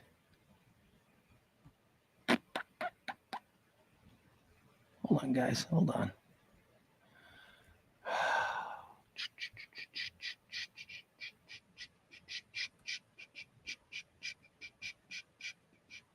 Okay, here we go. All right, so this is a good example of what I'm looking at. So I'm going to show you this area and where I encounter these things. All right, so that do 3D. All right, so here we go. This is basically the SMU campus, right? Okay, so I live over in this neighborhood here, and this is Hillcrest right here, right? So Hillcrest and let's say Hillcrest and let's go to the 7-Eleven, right? So the 7-Eleven is right here at McFarland. All right. So every time I see these robots, I always see them rolling around here, like down this street, dropping stuff. This is all where a bunch of like SMU students live and stuff. So I see them driving down this street, or I see them over on this side of SMU. So like I see them like on this side here, like rolling up and down this, because these are also dorms. So I see these things rolling here. What I've never seen one cross Hillcrest. Like, dude, I guess, you know, obviously they waited the light and they can probably sense what all that means. But I've never seen that. Because I think the more I start to see that, we get closer to the time when I hear about how somebody ran into one and caused an accident. Somebody's going to hit one of these things. Anyway, there you have it. Uptown restaurants will now be utilizing the Uber Eats Serve Robotics robot delivery things. Why? Because even poor, stupid people should be unemployed. We want poor, stupid people who have no education. Maybe they did drugs throughout their 20s and 30s. They're now in their mid-40s and they were relying on food delivery and tips. Fuck those people. Let's let robots do it. Let's not worry about people who can't afford robot deliveries. Let's not worry about that. All right, let's keep going. Let's see. What else do we have? Robot food delivery. What else do I want to talk about that's happening here? How about this? All right, we got to do this. We got this is kind of serious now. Like, I don't have a serious conversation. I don't like being serious, but there's a teacher in Florida. Man, this is this is where you got to be thoughtful. You got to figure out what is the best case scenario for the child, right? In all of these situations where it's about, well, it's the child is at risk, like all of these situations, almost always, when it's a teacher or something, it's always about what is best for the child, okay? So that's where I always like to approach these things. So a teacher in Florida was fired, okay? Florida teacher has been fired. I'm going to read you this story, then we're going to talk a little bit about it because I think it's complicated and I think the way it's being handled is quite thoughtless. So Florida teacher fired. Her name is Melissa Calhoun. Melissa Calhoun had taught in Brevard County for 11 years when she ran headlong into a state rule, and it's Florida. So, you know, they got a lot of fucking crazy rules. They made a whole bunch of new rules in like the last couple of years. It's just nuts.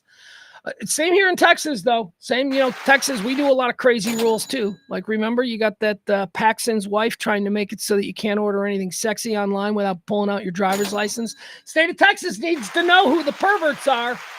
That's a new one coming to Texas because Texas freedom and all that stuff. So anyway, down there in Florida, here's what we got. They got a new rule that says that, here's what it says. After teaching for 11 years, she ran headlong into a state rule that bars school staff from deviating from students' legal names without written parental permission.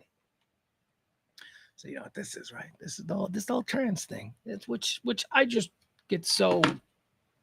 Ugh. All right, so there's a law in Florida that says that if your little trans kid wants to go to school and be their little trans personality, and let's say his name is Joe, but he wants to be called Jill, you as a teacher can be fired if, you call him Jill, if you do what Joe wants. If the parents don't approve, or if you haven't had a conversation with the parents, like, I understand it. This is a lot of these things where it comes to kids in the way that they are treated or handled in schools, and whether parents are involved, or when do you get the parents involved. I think the parents should be involved in absolutely everything, but I also think that onus is on the parents to be involved in absolutely everything. I don't think the school should be required to make sure that, because there's a lot of parents out there, and you know them, and maybe you're one of them. There are a lot of parents out there who don't give a fuck. They never go to their kids' games. They don't go to teacher-parent nights. They don't fucking participate in bake sales, right?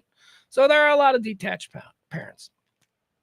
But I do think whenever possible, the parents, when it comes to the health, whether that's emotional, psychological, or physical of their child, is at hand. And I think that this and what they want to be called when they go to school, if that differs from what they are called in their homes, I think that's an emotional consideration that we have to. What is going on with this kid? So here's the story, okay? I'm going to tell you the story of what happened here. So it's illegal in Florida for a teacher to call a child by a name that they prefer as opposed to the name that they were given at birth. Seems incredibly stupid. Seems to be a big problem with nicknames, right?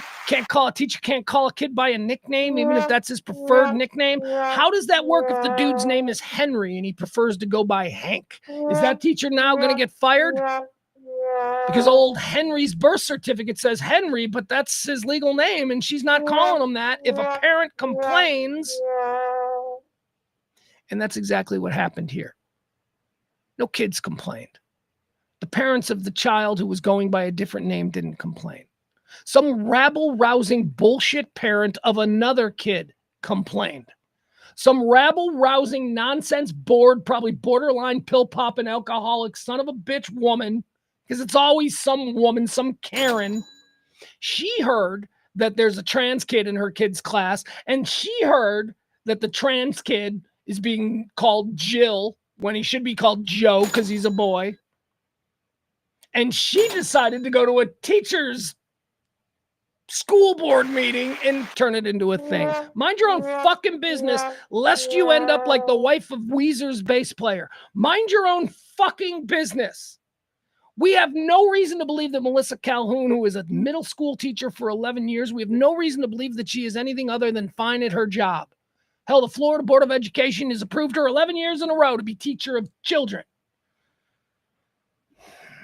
What did she do to lose her career that was so fucking terrible, other than probably in the moment so as not to distract the rest of the class? Just go with what the fucking kid wants to be called. But another parent had to get involved. So the rule applies to all students who choose an alternative name because of a change in gender identity, as well as those who might want to use a family nickname. In this case, Calhoun, the teacher, was respecting the wishes of a student whose legal name is associated with girls. A person familiar with the situation said, all this teacher was doing was just trying to get to the next fucking lesson plan. And now she's fired. That's nonsense. Look, I personally think that the entire trans issue is wildly overblown, and it's amplified because it is something that most people go, well, that's odd.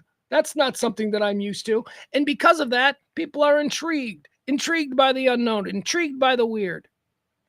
But trans is not, look, 25% of the population is not trans, okay? It's like a quarter of all of us are not trans. It is, how did this become such a big issue when I can tell you I will go months at a time without seeing anybody who's trans? And yet somehow this is the issue we are using to divide ourselves with. How many trans people did you see today? None. You saw none. I asked my kid, I said, so you go to a giant high school. My kid doesn't just go to a giant high school. My kid goes to a high school that just 5 years ago graduated the largest graduation class in the history of the United States. Yeah. That's how big fucking Plano is. They don't make high schools bigger than the one that my son goes to. And I said to him, I go, how many people you got in your high school walking around? How many are trans? How many are, and he's like, none. It's like, that's not a thing. I don't have any trans kids in mind. Not that I know. And he was really thinking about it. And he wouldn't have a problem if he did. He doesn't care. He doesn't get bogged down in that bullshit. But this idea that this is something that we have to completely rework the way each and every one of us sees the world because it's such a constant and oppressing thing we're now dealing with. Get out of here. The trans issue is an issue that was created because it divides us. It is not a major issue. By the way, breaking news, New York police helicopter crashes into the Hudson River. That's all I got for you on that one. I don't know if that's, where's Sully when you need him? More geese? Is that a geese problem? Or lightning? Yesterday, I talked to you about lightning. Had a lot of interesting comments from people about my hatred for lightning, or at least my understanding of what lightning is. It's just like magic death spears that fly around in the sky. And at any moment, we can go out and we can be killed by the magic death spear. The magic death spear of electricity. And we're all just like, yeah, that's something that happens. It's just, we'll go to the ball game. We still go to the ball game. We're going to hang out by the pool. I don't get it. Lightning. We're all just like, well, it's just part of Earth. Like, it's the fucking crazy part of Earth. Anyway, moving on. I don't think this teacher should lose her job. All right, now let's move on to, okay. New segment alert, ladies and gentlemen. We'll do this from time to time. You know how I enjoy my TV talk. I used to do a full podcast that was just TV. Watch list. Try to do it every day. I might bring that back. This shit is not growing. We've got to do things. We've got to change things. Me sitting here, a middle-aged narcissist, screaming into a camera every day for 3 years, talking about current events and lifestyle topics, is not catching on. Maybe TV will. I don't know. Maybe just do TV. Maybe we do bigger national. I don't know what we're doing. We've got ideas. New segment I'm going to do here is called Stock Up, Stock Down. Wait, Stock Up, Stock Down. TV shows. We'll talk about a couple of TV shows. Also, it should be mentioned because somebody once mentioned this to me and it's always bothered me. Somebody once said to me, all of the shows you talk about, you like. You have no credibility. You don't dislike anything. And I remember them saying that and I was like, oh no, my poor fool. You've got it totally wrong. I don't waste anyone's time talking about shit I don't like. I'm not a TV reviewer. If I watch something and it sucks, I'm not going to mention it. So yeah, when I do talk about things, it's about shit I like because why would I waste anybody's time? I'm trying to get you people to watch shit that I like and I'm going to tell you why I like it and why I think you might like it. I'm not going to sit here and talk about shit I don't like. I will tell you one thing though, and this is neither stock up or stock down. Stephen Graham is one of my favorite actors. Stephen Graham is a British actor. He's done a whole bunch of shit, but for me, Peaky Blinders, and anyway, he's great. Stephen Graham's got a new show on Netflix called, I don't know. It's one word, begins with an A. I don't know what it's called. Admission, abdication, whatever. I don't know what it is. But I guess it's a true story. It's British, and that's not scary for me because I like British shows. Closed caption. Just hit closed caption. It's fucking great.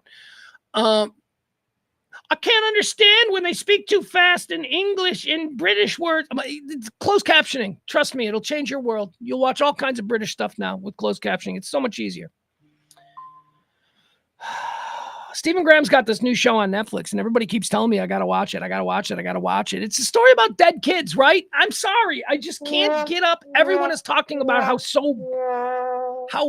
incredible this new show is on Netflix, and it's so dark, and it's about some kids in England that murder some other kid. I don't know.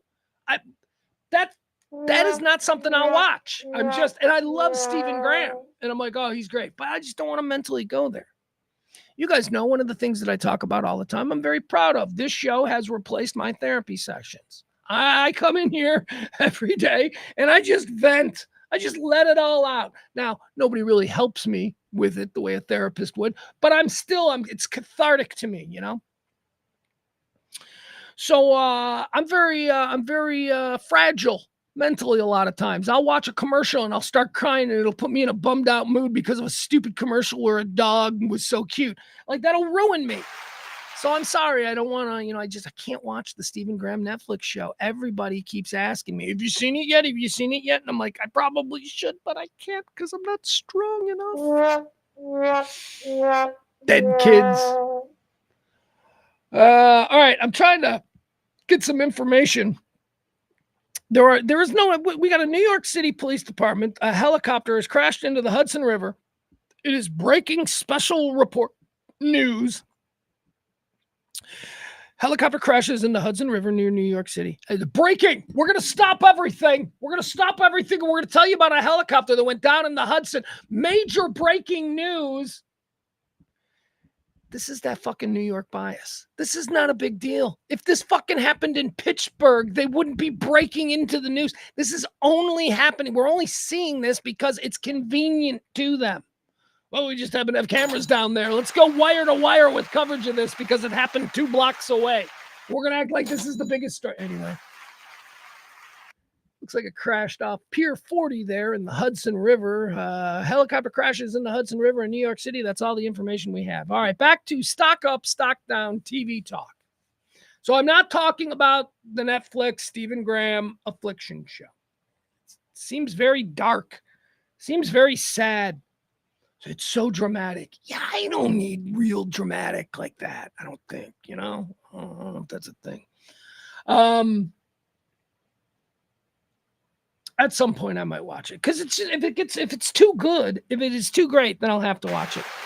But at this point, I don't even know what the damn show is called. April says it's worth watching. Adam says I'm the same. I don't listen to podcast shows I don't enjoy. Nobody mentioned the name of the show. April says it's worth watching, but even she doesn't know the name of the show. I don't know.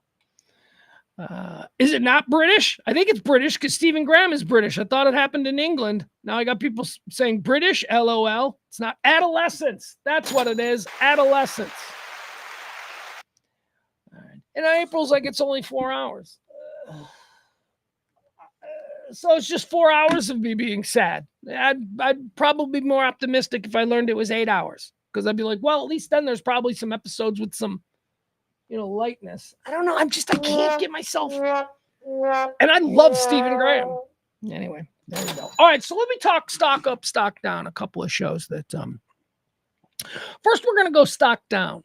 We're going to go stock down on a show. I'm not out on this show. I still think that there is crazy potential on this show, but I have definitely come down a little bit from the high. A couple of weeks ago, I told you about the new Apple TV show, The Studio. It's another one of these Seth Rogen, Evan Goldberg shows. The first 2 episodes I watched, and I will tell you, the first 2 episodes, I don't know off the top of my head. 2 episodes of a new series that I enjoyed more than the first 2 episodes of The Studio. Just brilliant. So smart. The Studio stars Seth Rogen. He plays the president of a movie studio. He's in charge of all the films that get made. It's a big high-pressure job. It's kind of like Entourage, a lot of cameos by big stars, a lot of really fun sort of inside how the sausage is made, Hollywood-type stuff. The second episode was titled The Oneer. The Oneer is so brilliant. The Oneer is a type of shot. And the premise of this episode was that a film director was trying to finish a film with a oneer. A oneer is a shot that tracks one continuous shot for a very long period of time.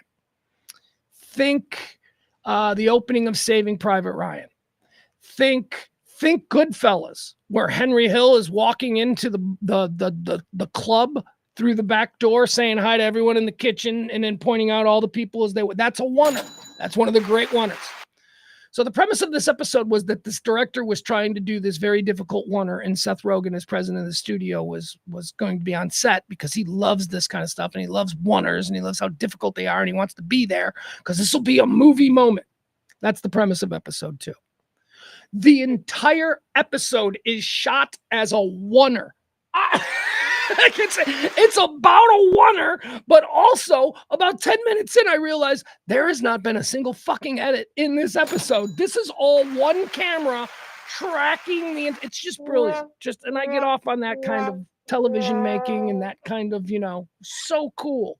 The oneer was an actual oneer. It was a 30-minute episode that was just one long shot. It was very clever. So after I saw that, I had huge expectations for the studio. Well, you got to take a break because I don't like to watch just one episode at a time. So I waited for 2 new episodes of the studio. I saw the first 2, possibly the 2 best standalone introductions to a series I've ever seen. Episode 3 and episode 4 both sucked. Yeah, I don't know what they're doing now. I couldn't even tell you about episode 3. I don't even know what episode 3, but I remember thinking, it's always a bad sign when you're watching an episode and you pause it to see how much time is left because you're like, okay, this sucks. How much time is left in this? And then episode 4 of the studio was done like a 1940s detective film noir kind of style, and it was just stupid. It's just not great. Anyway, so the studio stock down on Apple TV. Seth Rogen, Evan Goldberg new series. 4 episodes are out and available. 2 are incredible and 2 are really disappointing when you compare them. All right, stock down the studio on Apple TV. Now let's talk about stock up. Whoo!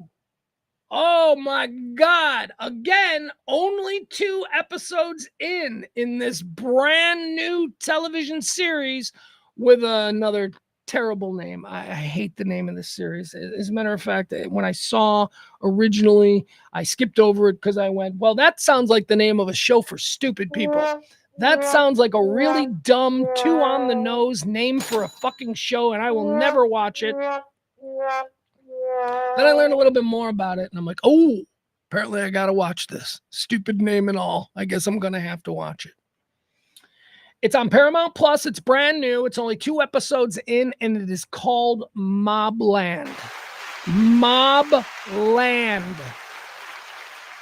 Paramount Plus is freaking awesome. Whether we're talking about, all of the Taylor Sheridan stuff, whether we're talking about the King of Tulsa Stallone series where he's a mafia guy living in Tulsa. That's great. What else is on Paramount? There's other great things on Paramount, but whatever. Currently, the new one on Paramount Plus, which I get through my Amazon Prime, so I don't know, you can get Paramount Plus anyway. Mobland is incredible. Let me tell you about this cast, first of all.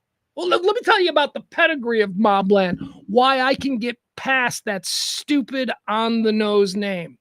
Mobland stars Helen Mirren and Pierce Brosnan. James fucking Bond and Dame Helen Mirren.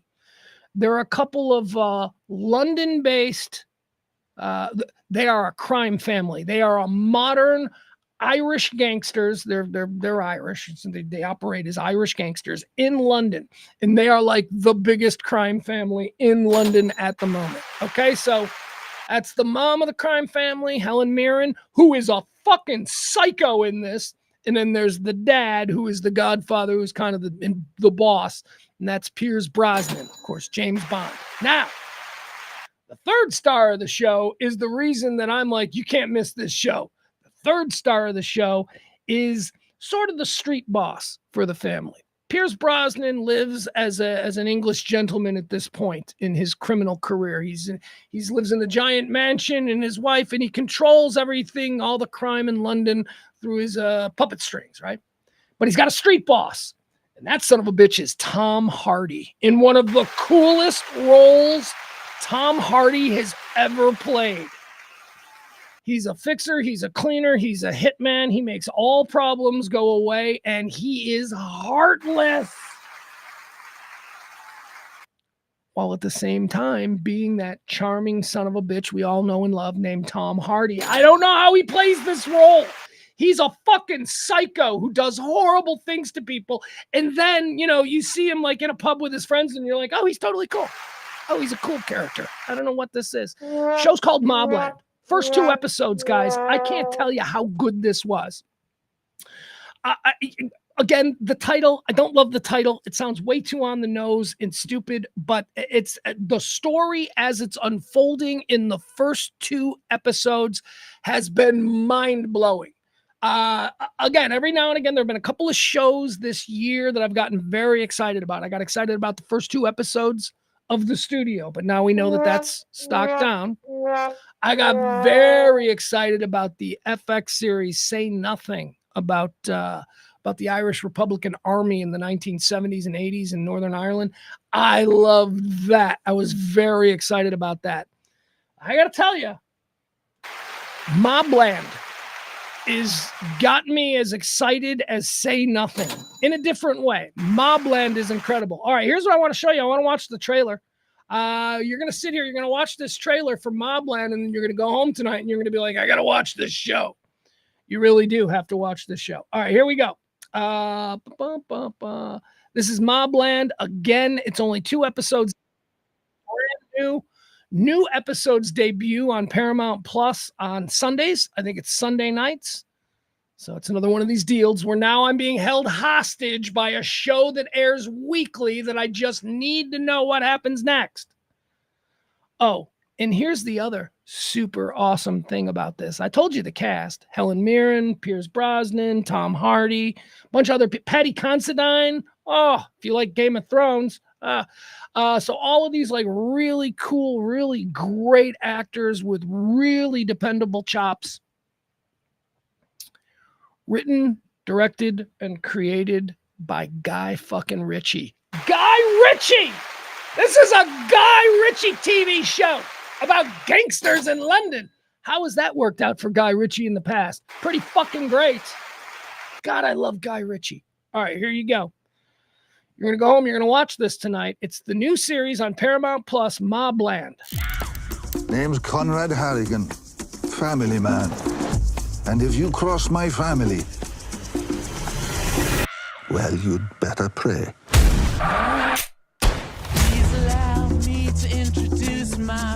We shake the right hands, break the wrong ones. I think we have a situation developing. We don't ask, we take. And when someone forgets their place, I've got a man for that. Problem solved. My wife's the brains behind the charm. She holds me together. That makes her the most dangerous of all. The second you lose trust in me is the second this family turns to dust. So, are you with us or are you against us?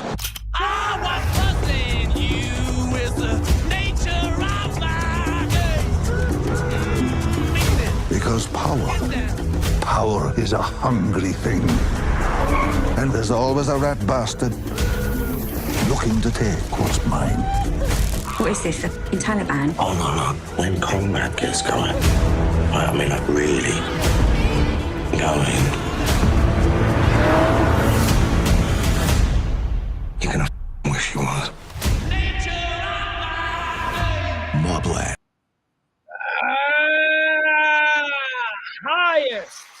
Highest recommendation after seeing the first 2 episodes of the new Guy Ritchie, Tom Hardy, Pierce Brosnan, and Dame Helen Mirren special show, Mobland. It's great. All right, we still don't have any info. Let me put up the sound here on this helicopter crash. We've been following these breaking developments. If you're just joining our coverage, a helicopter has gone down in the Hudson River. Preliminary information is that there were 4 people on board. The first images that we've gotten, besides these live rescue images, are of what appears to be the helicopter here underwater with the skid sticking out and possible floats inflated. Again, this is all preliminary information. It could change, but these are the first images we're getting in what we believe this to be. An eyewitness has just told us that they saw the helicopter flying south-southwest, so towards the Statue of Liberty, if you will, and then suddenly it plunged into the Hudson River when its blades fell off, is the way it was described to us. Unclear if it was the blades from the tail or if it was the blades on top, the main part of the helicopter as well. We're going to stay covering this throughout this. It's going to conclude our... Of course you are, because you just point a camera out your studio window and it's like you're right there. So of course you're going to force feed us the story of a helicopter that crashed in the Hudson because it's convenient for you. And there is definitely a New York media bias. It's not just in sports. Adam says, so not my kind of show. How is that not your kind of... Whatever. That's just quality showmaking right there. Not my kind of show. It's all right. April says that I don't want to watch Adolescence. She's our executive producer, so I got to put her up. Pug says he doesn't want to watch Adolescence as it's too serious, but loves shows about mob and graphic murder. I do, because I do. I don't know. Look, here's the thing. I grew up with a lot of like mob culture. Like Chicago's got big mob culture. It's not really something that's here in Dallas. We have outlaws here in Texas, but it's not the same thing. So mob culture is something that I've always been fascinated by, and even to a degree probably romanticized in my head. But I'll tell you, I always knew you just stay away from it. You just, you don't need to get too close to that stuff. So yeah, so I am intrigued at watching depictions of people who live that kind of lifestyle. So I don't know. I am intrigued by it. And by the way, gangster violence to me isn't like real violence. You know what's real violence? Adolescence, where I don't know what this is about, but it's probably just about normal people and something really awful happening to one of their childs, right? That's not... I will absolutely watch a coke dealer get, disemboweled by Tom Hardy in a mob movie, because that's not a real fear of mine. I don't think that's going to happen. But subject matter that is, depicted in stuff like Adolescence, that's real stuff. That's like the fantasy of it, fantasy violence, but real stuff where I have to consider, oh my God, what are these? By the way, is Adolescence a true story? I think it might be. That's going to make it even worse. It's a true story, and I got to sit there and think that, oh my God, these parents are real people. These people went through I don't even know what the show's about. Fuck. But I know I got to see it. Because I love Stephen Graham. God, it just seems like that's going to be a hard one. I'm going to need pot. I'm going to need some pot for that one. I'm going to need pot. I'm not going to be able to watch that show until I can acquire some pot. All right. April says, no, not a true story. All right. Now, I think maybe it would be better if it was a true story, because then at least maybe I'd be learning something about the processes there in England that happen when some of these tragedy of this nature occur. But now it's just all made up. You can't please me. You can't please me. You know why? Because there's just something about me that doesn't want to watch that. I don't get it. I've had these things before. Although this isn't really related, but Lord of the Rings, like I've been like for 20 years now going, I should probably watch a Lord of the Rings movie. I should probably not have that cultural blind spot. I never have. I've gotten to the point where I'm like, I'm going to hit. What is the first one? What would I need to start? Whatever the one, I know which one I like. Anyway, I'll go to the first one and I'll be like, here we go. Let's watch it. And then it'll start and I'll be like, nope, can't do hobbits. Can't do. But I have binge watched Game of Thrones 3 times completely through. So it's not like I'm just against that subject matter. It's just something about hobbits that I don't like. There was this really dorky kid that I grew up with who was really into like J.R. Tolkien. I think that has something to do with it. I think I've just always been like, nah, that's nerd stuff. Meanwhile, I'm like Mr. Battlestar Galactica. I'm not a nerd. Battlestar Galactica was an allegory for our socio-political times, and if you didn't get that, then you're just not up to speed. That's my argument for Battlestar Galactica. 3 o'clock. Okay, so 3 o'clock. Let's see here. This is what we were waiting on. Where did the Dow close today? They closed a couple of minutes ago. Let's see where it closed. All right, the Dow closed down 1,000 points. Really bad day, but we'll see. We got another one tomorrow. So go get out there and get them tomorrow, guys. Get out there. Is there anything else I want to talk about? Let's see. Is there anything else that we can go into? Oh, here's an interesting one. This is a little bit of sports news. We don't need to do sports news, but the story coming out of Cleveland, the whole situation there, they got no quarterback, and yet they're paying $200 million to a quarterback that they don't like and can't use. Deshaun Watson, of course, got in trouble.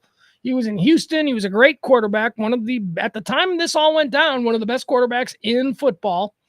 And the Cleveland Browns, while Deshaun Watson was being disgraced down there in Houston, the Cleveland Browns were like, we'll make him the highest paid player in the league. We don't care that he asks massage therapists to jerk him off and is probably a bit of a predator. We don't care. So they brought him up there. They brought him up to Cleveland. They gave him the biggest deal ever in the NFL. It's since been surpassed, but it was a big deal at the time, and it was a dumb deal at the time considering the trouble he was in. But okay, so all the trouble seems to have gone away. Deshaun Watson is playing football, and guess what? Oh my God, he sucks now. Oh boy, does he suck now. He is nowhere near the kind of guy that should be the highest paid quarterback in football. But there he is, and now Cleveland's got him, and he sucks. Then he gets hurt. He sucks, and he gets hurt. So now they're out there, they're running around with like Jameis Winston back there. They got seriously, it's nuts. Oh, get the hell out of here. I just got to check out this text that I just got. How do I get this text? Why is this text coming to me? I've never signed up for anything like this. Here's what the text is that just interrupted the show. Hi, it's Pete Buttigieg. America is less free. Oh, fuck you, man. All right, I'm in the middle of a live stream here. How did Pete Buttigieg? I don't believe that's actually Pete. I think that's probably just automated. But point stands. Deshaun Watson the other day had to sit there and listen to the owner of the Cleveland Browns admit that signing Deshaun Watson was a huge mistake, a mistake that set the franchise back decades. And it was a huge mistake, unless Deshaun Watson can rally. Like he's still under contract, and I think he's probably, if healthy, going to be their, starting quarterback next year. What if Deshaun Watson becomes what he was in Houston again? What if Deshaun Watson, couple of years, whatever. I don't think he's done. He's not, unless the injury has somehow hampered his physical abilities to a degree that we don't know yet. But he's not old enough to be done. He got sidetracked mentally, and, he couldn't, he's a rapist or allegedly or whatever. That's gonna take away from your gameplay, I think, especially when people find out. It's kind of embarrassing. So anyway, the owner of the Cleveland Browns said that the other day. Yeah, it's a mistake. And he's still on the team, which is so awkward. So, of course, Deshaun Watson is now speaking up. He's refuting what his boss said to the entire world the other day, which was, of course, that he was a mistake and he shouldn't be there. So here's what Deshaun Watson has to say. Deshaun Watson, Cleveland Browns quarterback Deshaun Watson, still believes he has some good football ahead of him. Here are quotes from him. Everyone is doubting me. Everyone don't believe in me. See, okay, that's a problem for me. Everyone don't believe in me. I don't want my quarterback for my team. I don't want a quarterback who can't speak English. Okay, everybody don't believe. Stop it. Everybody doubting me. Okay, first of all, it should be everyone is doubting me. But no, Deshaun's like, everyone doubting me. Everyone don't believe in me. Okay, caveman speak. Everyone is doubting me. Nobody believes in me, is what he should have said, but he can't speak but good. Watson said in a video on Instagram, everyone don't think I can get back to where I was. Everyone don't think. Seriously, Deshaun, you're a quarterback of an NFL franchise. Everyone don't think. Everyone don't think I can get back to where I was. But I know, and I believe the work that I put in, that I believe in myself. I know I'm going to be way better than before. That's the quote. Good for him. You got to believe in yourself. If you don't believe in yourself, who's gonna? Browns owner, Jimmy Haslam, recently called the Watson acquisition a big swing and a miss when discussing the matter at a recent league meeting in Florida. All right, there you go. Come on. Oh, now CVS is blowing up my phone. Now CVS is like, it's extra care time. I got $4 off my next purchase at CVS. Well, I don't need anything from CVS, so I guess that $4 is a big waste. All right, there's some sports news for you. That's all we got. That's all I got. I got nothing else, guys. I think we're done. I think now is the time when we like to thank one more time our executive producer of today's show, the lovely and talented and always there when we need her, the great April. Thank you, April, for helping out the show this week. If you want to be tomorrow's executive producer, I don't think we got any tips yet today. Maybe we did. I don't know. I'll check after the show. You can drop a little something in the Cash App or in the Venmo. Keep this kind of talk radio going. Again, talk radio for normal people. Every day. Tomorrow, I think it's going to be a noon show. Again, I don't have anything, but I said yesterday that I thought today was going to be a noon show, and then it turned out to be a 1 p.m. show. I don't know. We'll figure it out. What else do I need to do? I got nothing to watch tonight. I think that's okay. So now I'm thinking, like, when I go home tonight, I'll probably get home around 8 o'clock, walk the dog, 8:30, eat, 9. So I'll start watching. What is there to watch on TV tonight? Is there anything? Oh, yes. Here's what I'm doing. Okay. I've totally forgot about this. All right. So guess what I'm doing? Well, why not? It's like 3 years ago. I think 3 years is about the time when you can re-binge something. So last night, after watching the second episode of Mobland, which is on Paramount Plus, I'm watching it and it ends, and then I'm just sitting there. I'm like, my God, it's only 10 o'clock. It's only 10 o'clock and I got nothing to watch, and now it's over and I want more, and I got to wait a week for another edition of Mobland, but it'll really be 2 weeks because there's no way that I'm going to sit and watch one episode at a time. I'll have to at least wait 2 weeks and then binge 2 episodes. So I'm thinking about all that stuff. And Paramount Plus goes, you know what you should watch next? Did you guys ever see The Offer? You guys ever see The Offer on Paramount Plus? It was like a 10-part single. I don't think it wasn't a series. It wasn't intended to be a series. It was intended to be a mini series. And it's 10 episodes and it's awesome. And it's got a whole bunch of really cool actors in it. And The Offer is about how Paramount had to negotiate with the mob in order to make The Godfather. You know, like The Offer you couldn't refuse. It's called The Offer. And it suggested it to me after Mobland. And I was like, wow, that was really good like 3 years ago when I saw it. So I watched the first episode again, and it was really good. So there you go. There's another thing. If you haven't seen The Offer, it's on Paramount Plus. Why am I carrying water for Paramount Plus? I don't know, but Paramount Plus is very good. It's an add-on. I think I pay like $6 a month. It's like an add-on with the Amazon Prime thing that you got. But man, is it worth it? Man, is Paramount Plus worth it? I mean, especially if you like Taylor Sheridan, because that's where all of his shit is. 1883, 1923, Yellowstone.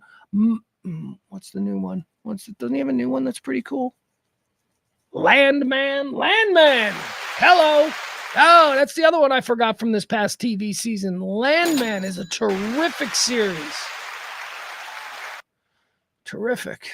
Entertaining. It's Taylor Sheridan, so it's not ever going to be like super high end and elite and really good, you know, like it's not going to win shit tons of stuff the way The Sopranos or The Wire or, you know, Succession did, but it's entertaining as fuck. Taylor Sheridan knows how to make entertaining episodic TV.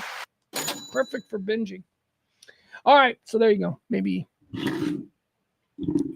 you share my enthusiasm over what Paramount Plus has been doing lately, or maybe you don't. All right, guys, I gotta go. The Eagle stayed pretty much all day, right?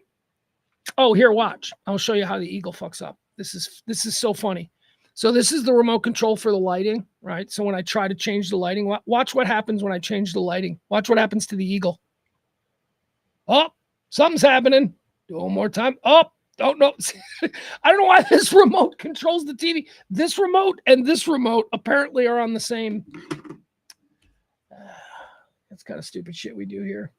You know, just noticing things in real life. All right, guys, I got to go. I love you. We'll be back tomorrow around about noon, live from the Kelly Moore Memorial Studios in the beautiful E-Gallery in Dallas's Design District. I am Pugs Moran. This has been The Rant, and you have been served.